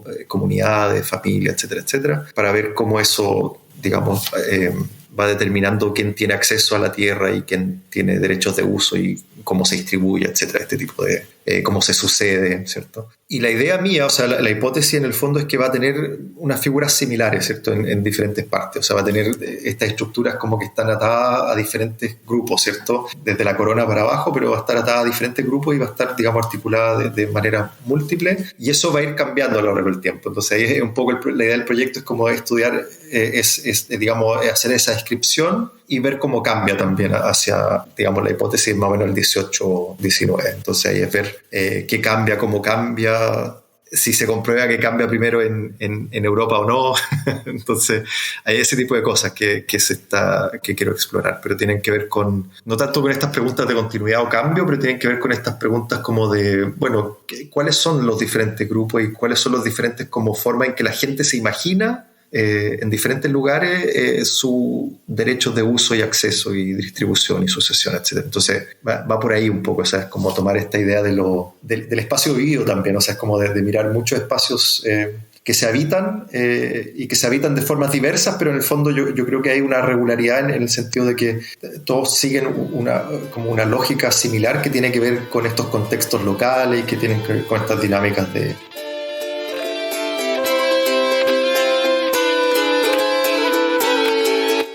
Yo voy a aprovechar el gancho que dejó Gilberto con la pregunta de él, porque mi pregunta estaba relacionada con eso, y que es exactamente respecto del concepto de espacio, porque tu texto, o sea, se llama El espacio vivido, que es exactamente lo central, y a través de todas las respuestas y la exposición que has hecho, una idea que aparece con énfasis es exactamente cómo en ese periodo el derecho observa ese espacio y cómo se dan estas prácticas, que son prácticas jurídicas, finalmente, en espacios determinados. Y en el caso de Valdivia, como tú bien lo pusiste en el texto y lo explicaste ahora, era un espacio fronterizo. Entonces era aún más relevante también por la propia observación que la corona tenía de estas prácticas y cómo las podía usar. Entonces, esto me provoca una cierta tensión con lo que viene después, en el fondo, que es exactamente cuando el espacio ya no se vuelve relevante. Porque en alguna medida aquí el espacio es súper relevante, exactamente, pero después ya no. Entonces existe una tensión entre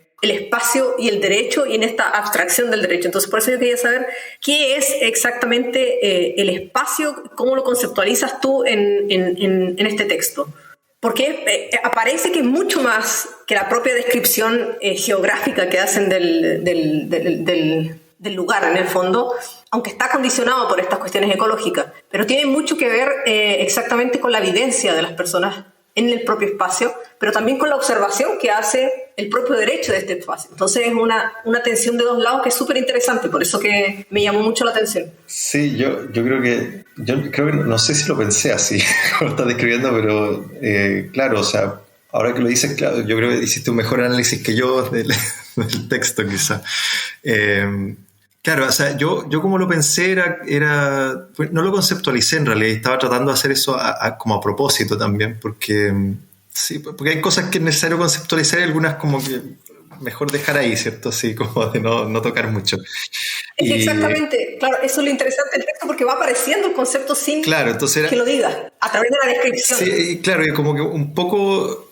Sí, fue un poco adrede y un poco también porque yo creo que nunca llegué como una idea de cómo hacerlo bien, quizá, de esa conceptualización, porque está siempre esta cosa me acuerdo siempre del texto de España, ¿cierto? Ese del territorio, ¿cierto? Que es como un espacio dotado de jurisdicción, ¿cierto? Que es como la definición como clásica. Pero claro, si miramos esa definición, también el espacio queda como un significante vacío, ¿cierto? Que es como un... Claro, entonces traté de evitar así como usar ciertas palabras que estaban cargadas de definición, como territorio y otras que quizás con las cuales jugué así un poco, y entonces me decidí por espacio, pero claro, o sea, yo como me lo imaginaba era como lugar también, podría haber sido place en cierta medida, como ese lugar que estaba habitado por diferentes personas en ese entonces, claro, y cómo eso se representaba, o cómo lo veían, o cómo, ¿entiendes? O sea, era un poco tratar de llegar a ese punto, así como de, claro, pero yo me lo imagino más como ese espacio de vida y no estaba haciendo tanto esa observación como un espacio de la observación del derecho. Por eso digo que quizás tu análisis fue como mejor que el mío, porque eso en ese momento yo no lo estaba viendo en realidad. Yo me lo estaba imaginando como en realidad como donde estaba esa gente, y me interesaba ese lugar y esa gente, ¿cierto? O sea, era un poco como esa relación, y de ahí meter el derecho, ¿entiendes? Entonces ahí era como, ahora que me lo dices, claro, o sea, el análisis que haces tú quizás estaba en el trasfondo, porque en el fondo era eso también, porque a mí siempre me parecía violento todo lo que estaba pasando en la fuente, ¿cierto? O sea, aunque es como todo, como tiene esta característica que es como, no es una descripción así como de lo colonial, siempre, ¿cierto? Así, tiene esta cosa que es como de que el hecho de que lo obligan a definir, por ejemplo, eso me parecía así como violento también, así como de quién es tuyo, es del otro, y tienen que hacer estas cosas que son como definiciones tajantes de lo que es el espacio, ¿no? Entonces eso también, que es lo que decía antes también, que no sé si eso estaba antes o se crea en ese instante, pero pasa. Entonces eso siempre me pareció como violento. Entonces ahora que tú lo mencionas, claro, es una cosa que también está como latente en el análisis, pero no lo había pensado así. Claro, porque eso también quizás debo decirlo que para mí el derecho es como un acto de observación que es siempre como una cosa que no refleja la realidad, ¿cierto? Entonces siempre es como una distorsión de la realidad del derecho, ¿cierto? Porque nombra y con eso, claro, porque la gente no nombra necesariamente las cosas que hace, ¿cierto? Y el derecho tiene como ese impulso y tiene tiene ese afán de siempre estar nombrando y dividiendo y categorizando y tener que poner una cosa en un lugar, ¿cierto? Entonces eso hacerlo en cualquier momento es violento, ¿cierto? Pero cuando yo lo miraba en el largo plazo yo decía, claro, pero después cuando se abstrae de ese espacio, ¿cierto? Cuando ya no mira a esta gente de esa forma que lo miraba antes, ahí es más violento todavía, ¿cierto? Ahí se produce esa cosa que a mí siempre ya es como mi punto así como antimoderno, hacia donde me vuelvo. Donde veo el sistema, ¿cierto? Veo el sistema de Luhmann así que no tiene corazón, ¿cierto? Y actúa independiente de la realidad social y concreta de las personas. Y en ese momento de transición de 1830 en adelante se ve muy fuerte, muy marcadamente eso. Pero en este instante también está eso, de esa forma como más como amortiguada, ¿cierto? Como que están tratando de no tocar mucho, pero al mismo tiempo lo están haciendo, ¿cierto? Entonces eso también está. Entonces hay un espacio de observación del derecho, sí. Pero sí, o sea, sobre el concepto yo me lo imaginé siempre mucho más como en ese sentido de cómo la gente vivía, o sea, así me lo imaginaba más bien, así como qué hacían, dónde estaban, qué plantaban, vivían, cómo eran los grupos familiares, si eran familia extensa o no, cómo era la relación entre los caciques y los grupos, digamos, y los dependientes, ¿cierto? O los otros cabezas de familia. Como ese tipo de cosas estaba tratando de mirar en ese espacio y de cómo claro, y en realidad el derecho como también recogía mucho de eso para poder operar, porque en el fondo lo interesante es que la compraventa en realidad nunca funcionaba sin ninguna de estas cosas, si no estaban todos estos elementos presentes, ¿cierto? Porque al final eran como el motor de la máquina también. Claro, es el punto que tú dijiste, que estaban presentes, esta intención del derecho de nombrar, esta intención recurrente, está presente, pero lo que usa es el lenguaje de estas personas. Entonces es una observación distinta a la que viene después,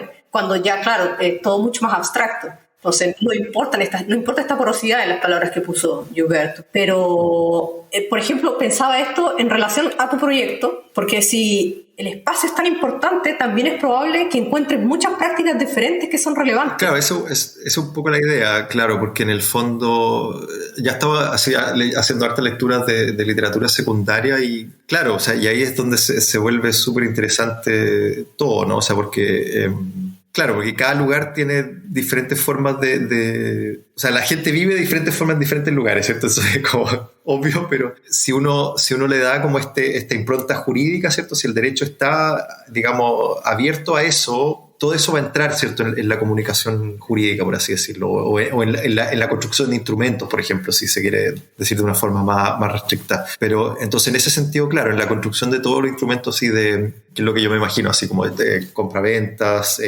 herencia, ¿cierto? Sucesión, todos estos documentos de ese tipo, se pueden ver en todo tipo de litigios, van a aparecer este tipo de cosas. Y entonces está eso, o sea, y ahí es un poco la porosidad, pero entran tantos elementos que también es súper complejo, porque el derecho antiguo régimen tiene eso que no tiene como fin, ¿no? O sea, es como que trata de ser como un reflejo de la realidad social constantemente, entonces siempre está como jugando con mucha más información que la que digamos usa el derecho moderno, ¿cierto? O sea, el derecho moderno no mira tanto. Entonces, claro, entonces por eso ahora estoy como fascinado por ejemplo, con estas cosas de las sucesiones, ¿cierto? O sea, de esta idea de que el dueño, ¿cierto? De la cosa no solo está limitado, ¿cierto? Por su familia, por los parientes, ¿cierto? Sino que está limitado por la casa, ¿no? Por el linaje. Entonces ahí el vínculo es súper interesante porque se vuelve una cosa de que en el fondo yo no puedo disponer porque estoy sujeto al pasado y sujeto al futuro, ¿cierto? Y ahí eso se vuelve súper interesante cuando uno mete todos estos elementos para entender como la regulación de la tierra en ese sentido, o sea, como pensando en el concepto de propriedad privada, etc. Entonces aí todos esos elementos entram aí. Bruno, você fica com a bola aí, pode fazer as perguntas, fica à vontade.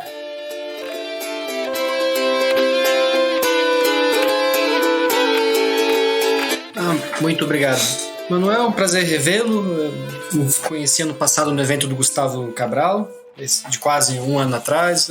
É bom ler mais uma pesquisa sua sobre esse tema, sempre muito instigante. O seu diálogo de há pouco com o Gilberto, inclusive, tocou numa... Aqui um comentário, né, na pergunta ainda. Comentou numa inquietação que eu tenho, porque cada vez mais no História do Direito para ver continuidades. O novo me interessa cada vez menos na História do Direito, por assim dizer, quando as rupturas acontecem. Eu gosto mais de ver sutis continuidades, o que fica, apesar de não ficar. Eu estava fazendo uma pesquisa sobre municípios no Brasil, um tempo atrás, e eu tive essa inquietação. Tá, teve continuidade ou não teve?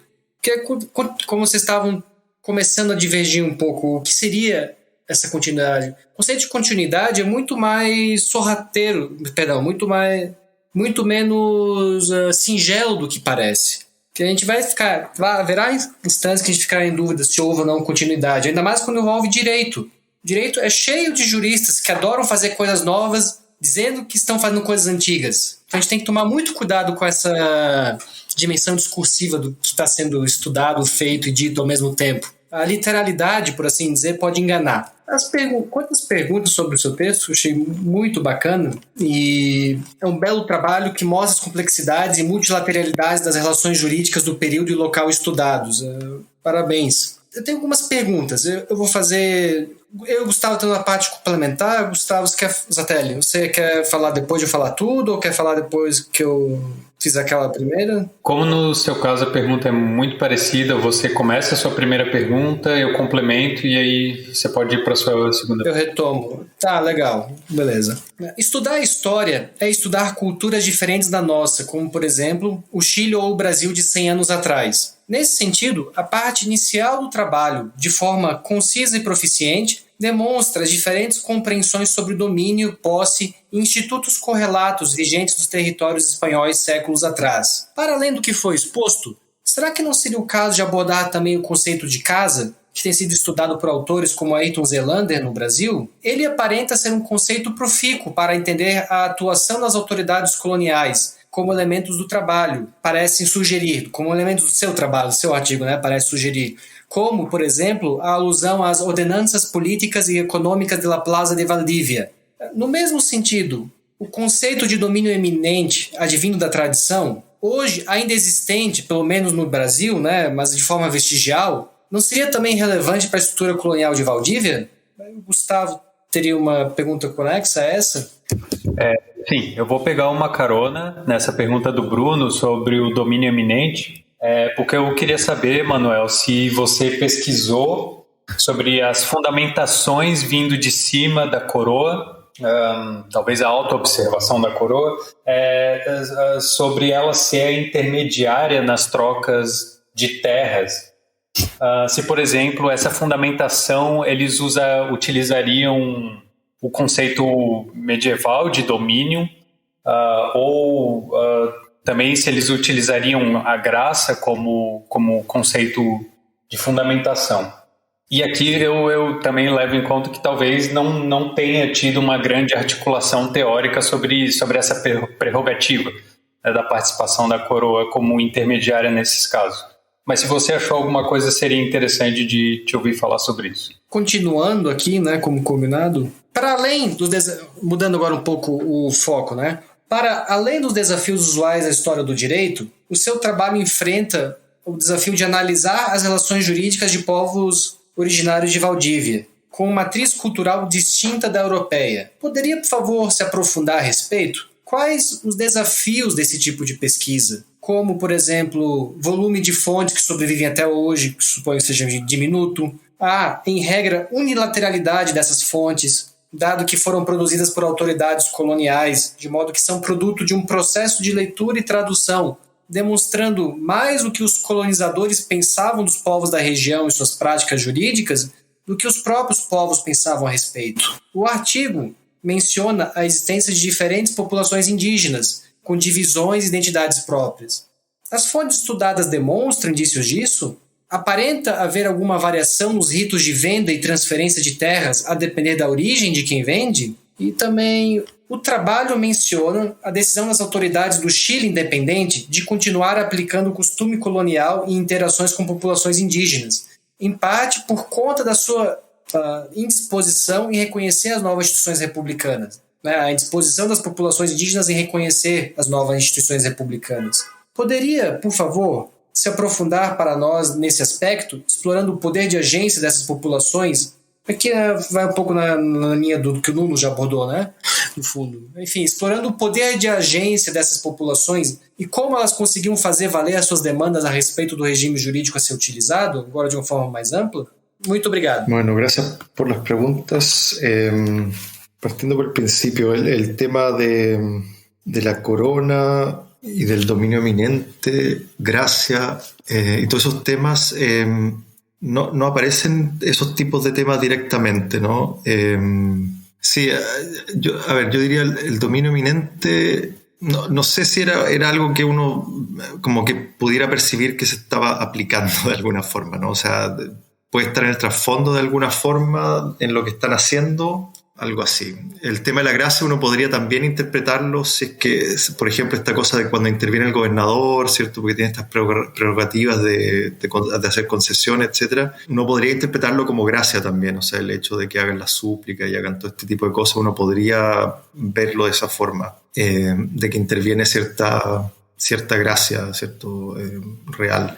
Pero eso ahí yo tengo dudas también porque no es tan directo en las fuentes, sino no están diciendo por gracia real que estamos haciendo. O sea, cuando se dan mercedes, claro, ahí uno lo ve directamente porque ahí ese acto ocurre y ahí hay casos, pero ahora no me acuerdo, yo no los tengo en este artículo y creo que son casos más tardíos, pero hay algunos casos de mercedes que se otorgan y ahí hay casos como de que son tierras de la corona que se dan en merced. Entonces ahí tenían como todas estas cosas actuando, pero no aparecen estas compraventas. Y eso ocurre con algunas tierras que están, creo que más cerca de Valdivia y ese tipo de cosas, así como que se da eso.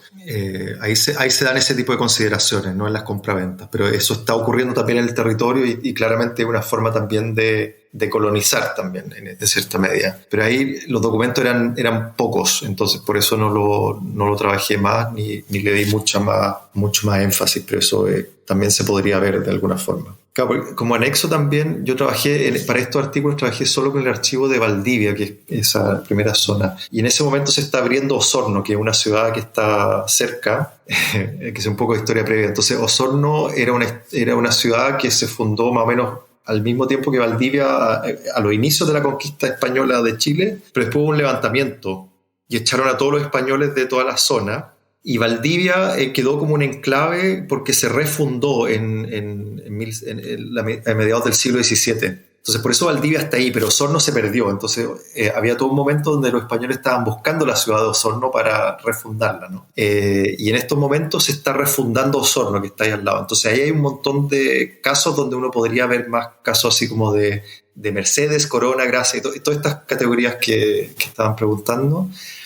Yo ahora tengo la documentación de Osorno, entonces eso es quizá algo que voy a incluir, pero no los trabajé aquí porque era como otro tema de la región, pero es una zona diferente. Entonces aquí, si ustedes ven, es compleja la región porque tiene muchas aristas diferentes. En poco espacio, en poco tiempo, está pasando bastantes cosas interesantes. Así. Entonces, para darle profundidad al análisis, claro, es mejor, ahí tomé Valdivia y claro, después quiero trabajar con Osorno quizás en más detalle. Entonces ahí aparecen mucho más este tipo de cosas. Los desafíos de estudiar pueblos originarios de la zona y en general, sí, o sea, eso es un tema gigante. Ahora, lo que yo diría como respuesta, no sé si es una respuesta válida, pero yo es como se dice en chileno, sacarle el poto a la jeringa, quizás, de tratar de evitar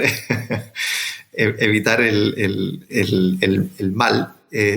Mi respuesta siempre es que yo no estudio en realidad pueblo originario, o sea, yo estudio derecho, entonces, o estudio el derecho en este sentido, y ahí, claro, el artículo muestra muchas de estas cosas, pero son fuentes que yo no vi, entonces fue estudios secundarios, personas que son especialistas en temas de indígenas, donde yo saqué esta diversidad étnica porque me interesa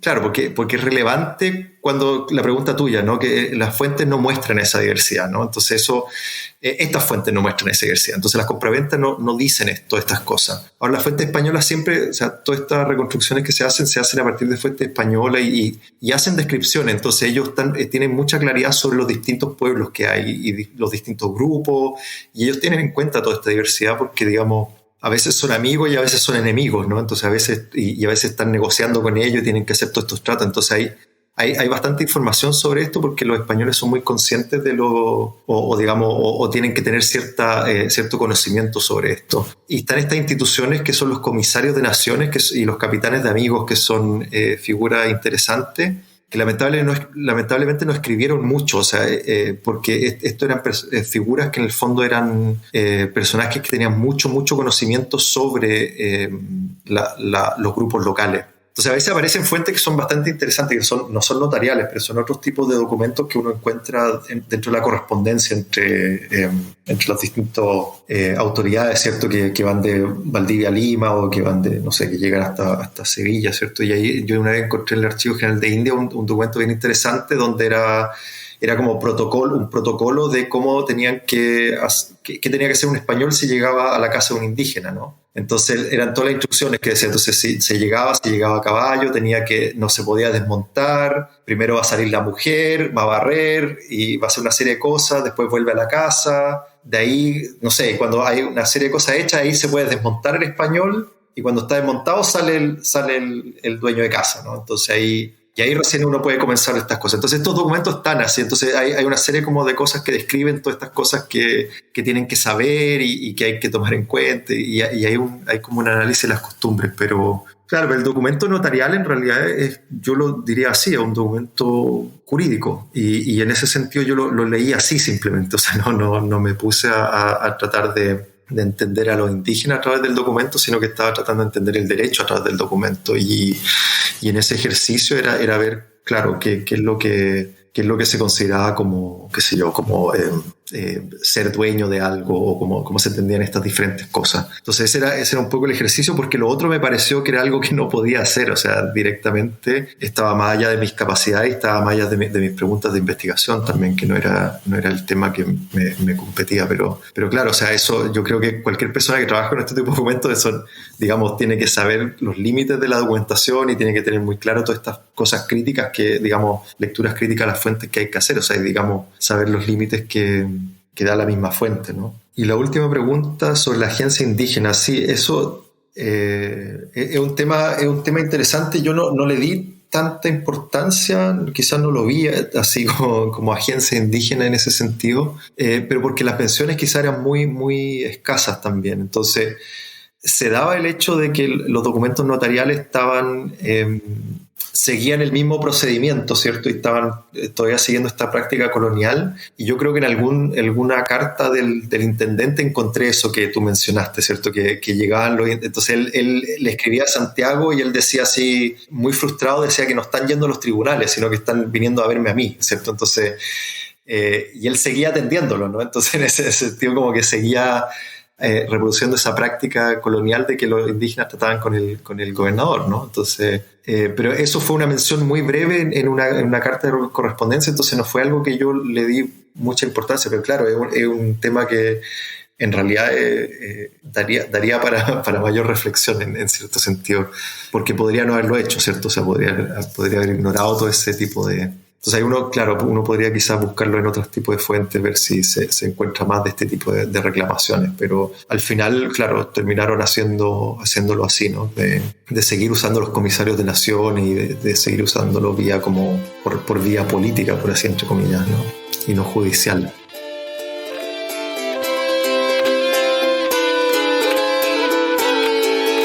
Eu só queria dizer que eu acho que a minha pergunta já não faz tanto sentido depois de uma das respostas que você deu para o Bruno. Eu vou fazer mesmo assim. Eu queria retomar um ponto que o Nuno levantou, do caráter sacramental, ritualístico ou até mesmo mágico das formalizações de compra e venda das terras apontadas no seu texto, que chama a atenção, né? E você também falou isso no começo, especialmente esse ato físico de jogar as pedras, de arrancar as plantas da terra, de pronunciar 3 vezes em alto som, possession, possession, possession. E o que eu queria perguntar a partir disso é se seria possível pesquisar e comparar os modos como a população nativa Tchê, em sua diversidade, operava rituais similares, e se isso poderia levar a formular uma hipótese de compatibilização que eu suponho que teria de ocorrer entre as práticas da coroa espanhola que seguia as formas do ius comune. E aqui eu queria pensar exatamente esses, talvez, pontos de contato entre essas estruturas normativas. Eu não sei se dá para chamar disso, talvez imaginários jurídicos, o que quer que seja. Como eles pensavam o direito e como eles praticavam o direito, né? Bom, formulando aqui também outra questão que tem a ver com essa, se você teria algo mais a dizer também sobre o próprio caráter do ius comune de ser plástico e de se amoldar a diferentes situações e também de compartilhar essa característica tradicional, aqui pegando exatamente a visão que o Espanha traz do ius comune, né, ligado à visão de mundo, de uma ordem natural. E é interessante, eu também queria falar dessa visão do Espanha, exatamente porque o Espanha aparece várias vezes no texto.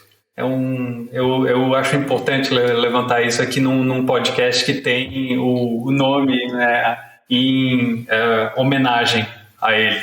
Sí, o sea, el texto sí, yo creo que así los últimos 5 años de mi trabajo han sido muy influenciados por Antonio Manuel España, ¿no? Entonces este fue uno de los primeros textos donde lo empecé a usar mucho más, ¿no? Porque lo descubrí tarde. Claro, pero cuando lo descubrí leí todo, así, no voy a parar de leerlo. Entonces y en este texto no usé tantas de las cosas, así, porque en ese entonces lo estaba como descubriendo, pero ya estaba así muy influenciado por la forma de ver y de pensar el derecho. Entonces, sí, o sea, hay mucho de esto. Y este texto todavía está, yo diría, es como en mi fase más jus comune, que ya estoy dejando un poco, estoy tratando de dejar un poco de lado, porque, pero en este texto estoy escribiendo todavía con esa forma de leer el jus comune, como una gramática muy plástica, ¿no? Entonces tratando de entender cómo está funcionando en diferentes lugares, etcétera. Entonces eso está ahí, y yo siempre pensaba, esto cosa de los rituales, porque es relacionada con esa pregunta, con la primera pregunta que hiciste. Algunos historiadores que escribieron sobre esta zona y sobre estos mismos rituales decían que eran rituales indígenas que se estaban haciendo, ¿no? Entonces los confundieron quizás, ¿no? Y yo ahí cuando me puse a leer así como sobre el tema, encontré algunos textos de Silvio Zavala que hablaban de esto, hasta el de Brian Owensby, que salen cosas similares en México, ¿no? Del 16, y son mucho más tempranos también las fuentes donde ellos hacen, pero sale exactamente lo mismo, o sea, sacan a la gente de la tierra, tiran piedras, hacen todas estas cosas, ¿no? Entonces, claro, de ahí leyendo otros textos, sí, son prácticas muy antiguas del derecho romano, etc. Entonces ahí se ve como... Y ahí yo pensaba, ¿cierto? Así como están aquí en el sur de Chile, ¿cierto? Haciendo cosas que hacían los romanos hace no sé cuánto tiempo. Me imaginaba esas cosas, ¿no? Entonces yo veía esa cosa así como del jus comune y de cómo tenía esa plasticidad. Y eso, claro, o sea, entonces no sé si uno puede ver los rituales indígenas. No, he tratado, pero no he encontrado todavía buena documentación sobre eso. Entonces esa parte es difícil y es una de las cosas que yo como que siempre quiero hacer, pero no sé cómo. Entonces, ¿cómo resolver ese problema, ¿no? Entonces una de las cosas que queda como que no sé cómo abordar. Pero sí, pero yo creo que la intuición tuya la comparto, así como que yo creo que hay una cosa de al hacer esto, hay una cosa que es como que se presta para ser inteligible, ¿no? O sea, porque en el fondo están haciendo es como una obra de teatro, así, entonces están mostrando el dominio y están sacando a alguien de la tierra, entonces, o sea, ¿entiendes? Yo tengo el derecho de hacer eso y no otro, entonces están haciendo como esos juegos que son como quizás que permiten una cercanía, digamos así, comunica, ¿cierto? Comunica algo. Y entonces hay algo de eso pero mi tendencia a pensar de que, claro, de que todos hacen cosas más o menos similares, o sea, el tema de pensarlo más en corporaciones y en casas y en comunidades y en familia. En realidad, si uno mira cualquier parte de los imperios, hay como más o menos esas mismas estructuras, no hay tanta diferencia. Entonces, en ese sentido, como que tiendo a pensar de que en el fondo hay mucha más cercanía entre las diferentes formas de entender las relaciones con la tierra que distancia, ¿no? O sea, esa diferencia cultural no sé, esa sería como mi intuición, pero hay toda una literatura que dice lo contrario, entonces habría que ver a quién creerle. Y por eso el proyecto, ¿no? Entonces mi proyecto como que quiero quiero ver si tengo razón o no, voy a ver. Claro, y quería decir algo más quizás con el tema del jus comune, ¿no? Entonces, en el último tiempo, yo creo que los últimos 2 años, he estado distanciándome un poco de esa lectura tan centrada en el jus comune. Y creo que va a salir un texto pronto mío en una publicación que estamos preparando, que va a salir a fin de año, que habla de eso, y ojalá otra que se va a publicar, espero, el próximo año. Donde hago un poco ese recorrido de la historia del derecho, como de esta historia crítica del derecho, ¿no? Entonces esta relectura del antiguo régimen, que parte con una relectura del antiguo régimen y como un pensar de nuevo como las estructuras del poder y el Estado, ¿cierto? El Leviatán de España.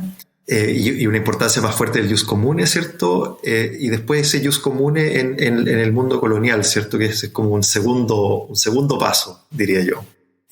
Y ese jus comune en el mundo colonial es una fase súper importante, porque el jus comune lo que tiene es esa alteridad, ¿no? Entonces yo lo entiendo así siempre, el jus comune, que es esa alteridad que tiene el derecho antiguo, ¿no? Del antiguo régimen, que tiene esta porosidad, que tiene estas características de ser muy plástico, de que nos permite reconocer cosas en Valdivia que existían en Roma, ¿cierto? Que está todo eso, y tiene una densidad de categorías que es impresionante. Entonces, en el fondo es un derecho que permite observar muchas cosas, porque en el fondo abre muchas ventanas, ¿cierto? O sea, nos permite ver diferentes cosas que nosotros hoy día nos cuesta imaginarnos, ¿no? Entonces, eso es lo que siempre me fascina de leer estas categorías a veces, que es como, no sabía que se podía pensar el mundo de esa forma, ¿no? Así como estas distinciones que hacen súper finas, ¿cierto? Y eso siempre me parece así una cosa muy rica. Y yo creo que eso fue...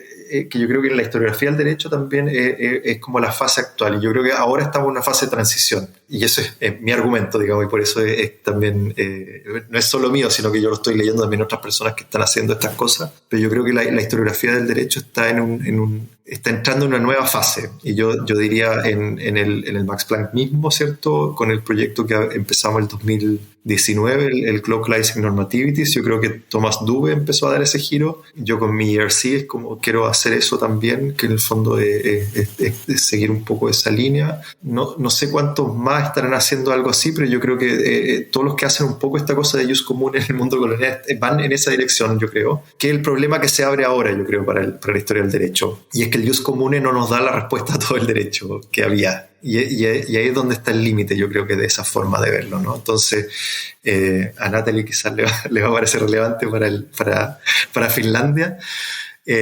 pero yo creo que esa es la tercera fase que viene ahora, que es como empezar a dejar de lado un poco el jus comune y empezar a ver otras formas de derecho, ¿no? Entonces, ver... no sé, derecho chino, ¿cierto? O sea, según el caso va a haber otros derechos que van a estar también ahí jugando un rol importante, y que el jus comune no nos puede decir mucho sobre eso. Entonces ahora empieza como una fase que es como una, no sé si es como de hibridación quizás, o de comparación mucho más detallada quizás de lo que está pasando en diferentes lugares según las diferentes tradiciones que se están conjugando, ¿cierto? Entonces yo creo que eso es donde yo creo que con este artículo quizás ya no estoy tan cercano por esa carga muy fuerte del jus comune, y por esta misma pregunta que me dices, ¿cierto? O sea, como los indígenas estaban haciendo algo similar, claro. Eso es lo que yo no pregunté en ese artículo, y es la pregunta que siempre tuve en el trasfondo, ¿cierto? Pero que en otras partes sí se puede responder. Entonces yo creo que ese es como el esfuerzo que hay que hacer ahora, yo creo, y ese es un poco el programa que yo lo llamo una historia descentrada del derecho. Ese es el título que le pongo, donde en el fondo uno trata de leer el lugar, ¿cierto? No solo ahora con las comunidades y todas estas cosas, sino con los derechos locales. Y ahí donde tenemos densidad de fuente hay que tratar de usarla, yo creo. Y ahí es el esfuerzo, yo creo que yo diría el tercer paso de este movimiento que se inicia quizás con Antonio en España y con otros, ¿cierto? Pero yo creo que ese es como el camino que creo que hay que seguir ahora, o sea, y que quiero seguir yo ahora, por lo menos, digamos. Entonces, en ese sentido, como de continuar mirando el jus comune y respetarlo, qué sé yo, pero hay que hacer la otra entrada también, que ya no basta hacer la lectura desde Europa solamente. Entonces, ahí es donde yo quizás Claro, con este artículo lo veo que ya quedó un poquito atrás de lo que estoy pensando ahora y tiene, claro, claramente ese efecto de que no lo miré de esa forma, ¿cierto? Sería como un texto bien jus comune de Valdivia y no un texto descentrado de Valdivia, quizás. Entonces, en esse sentido, sería como la lectura del Manuel del futuro. Não, perfeito, Manuel. A gente fica ansioso aqui para ver os frutos dessa nova virada aí, e também só queria aproveitar o momento para também fazer o jabá do livro do Gustavo, que trata de ius comune, aí fez uma obra inteira para introduzir os brasileiros ao ius comune. Se quiser falar, Gustavo, aí um pouco do livro, fica à vontade. Eu agradeço muito a menção ao livro. A ideia, quando eu decidi publicá-lo, foi justamente apresentar o tema ao leitor e aos pesquisadores brasileiros. Existe uma vasta literatura, pelo menos desde os anos 50, né, que trata do ius comune, pensando aqui, sei lá, no Kochaka, no Calasso, né, principalmente, mas eu sentia muita falta de uma obra brasileira e que, de alguma maneira, incorporasse pelo menos um pouco o lugar da América no ius comune, né? Quer dizer, eu acho que, e aqui faço uma menção a pesquisa que foi feita no Max Planck durante muito tempo, né? Especialmente a partir do próprio Duvey, né? Que, enfim, acabou fazendo com que se lançassem digamos, os olhos, né, do ius comune para a América, né? Quer dizer, pensando a América como um lugar de projeção e de contribuição do ius comune. Então, o meu livro não é sobre isso, evidentemente, essa problemática aparece, né, mas a ideia do livro é servir realmente como uma introdução a essa literatura, um olhar para fontes também, e de ser, de fato, uma obra mais introdutória. Para minha felicidade, ou não, o livro está esgotado. Bom, dizem que é bom, né, quando o livro esgota, mas eu não sei se é tão bom, considerando que não sei se o mercado editorial, né, está preparado, digamos assim, para uma segunda edição. Mas pensando nisso, eu disponibilizei o livro integralmente esses dias na minha página pessoal, no academia.edu. Então o livro está integralmente disponível para quem quiser baixar. Fiquem à vontade. Fiquei super feliz porque o livro teve cerca de 200 acessos, tá? Em 4 dias. Então foi muito legal. O editorial não estava pronto para o seu livro. Não sei, não. Com a segunda edição, entende? A primeira edição, o mercado brasileiro trabalha com parcerias, né? Em que algumas pessoas entram com dinheiro e a editora publica, né? Agora, uma segunda edição, digamos, né, em que, enfim, o agente editorial digamos, é o único responsável pelos custos da edição, aí eu acho que ele não está preparado. Então, eu acho que existe de fato uma enorme lacuna, né, eu diria, né, nos estudos sobre o tema. Eu concordo com o Manuel quando ele diz que é necessário ir além do ius comune. Eu acho que isso tem sido feito e a abertura de temas, né, que tem aparecido nos últimos tempos, acho que pode contribuir bastante com isso, mas é aquela coisa, o ir além pressupõe que se está pelo menos ciente da discussão, né? E eu acho que o livro, de alguma maneira, ajuda a introduzir o problema. É uma introdução. O título do livro é isso, é uma introdução à história do ius comune. Mas com certeza tem muita demanda e os números do Academia Edu já mostram, né? Bom, aproveitando que a gente já está se encaminhando para o final, eu queria deixar a palavra novamente contigo, Manuel, para você fazer uma fala de encerramento, colocar as ideias que você achar pertinente, enfatizar outras, lançar algumas provocações, o que você quiser. Eu te devolvo a palavra, te devolvo a bola. Você pode chutar aqui ao gol para fechar a sua exposición. No, agradecer el tiempo, ¿cierto? Las preguntas. Y siempre, ¿cierto? Es interesante volver a revivir un texto, ¿cierto? Así, porque cuando uno lo publica y queda ahí, ya uno... A veces yo los leo a veces a la distancia, ¿cierto? Digo, ay, qué buenas ideas tenía en ese entonces, ¿cierto? Claro y inteligente. Ya ni me acuerdo lo que está en el texto, ¿no? Así, pero... Claro, o sea, y siempre es interesante ver cómo lo leen otras personas y qué cosas se preguntan, ¿no? Entonces eso también fue muy estimulante y claro, yo también quedo con preguntas para seguir pensando y seguir reflexionando. Así que eso, agradecer el tiempo y y la lectura del texto.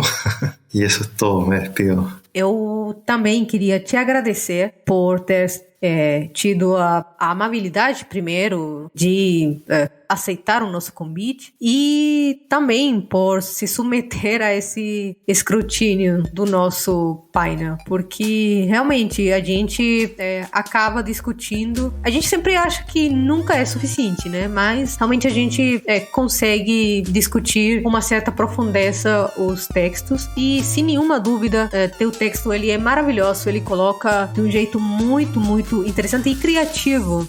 Eu até lembrei agora essa ideia do espaço vívido que o Pietro Costa desenvolve no texto dele, mas teu olhar é muito mais antropológico nesse sentido e eu acho que isso enriquece muito a descrição densa que você fez das fontes e como você coloca exatamente o panorama do direito no Antigo Regime, como ele funcionava na prática, mas também como esse direito observava os problemas cotidianos e conseguia processar eles, né? Na medida do possível. É a grande complexidade do direito no Antigo Regime, no fundo. Mas eu realmente queria te agradecer e aproveito de instigar os nossos ouvintes a lerem esse texto. Como eu falei no início do programa, ele se encontra na descrição do nosso episódio. E a seguir o projeto do Manuel, o Iberland, que é realmente muito, muito interessante. Sem dúvida, vocês vão encontrar grandes insights para as suas pesquisas presentes e as suas pesquisas futuras. E é isso, galera. Até um novo episódio. Beijos!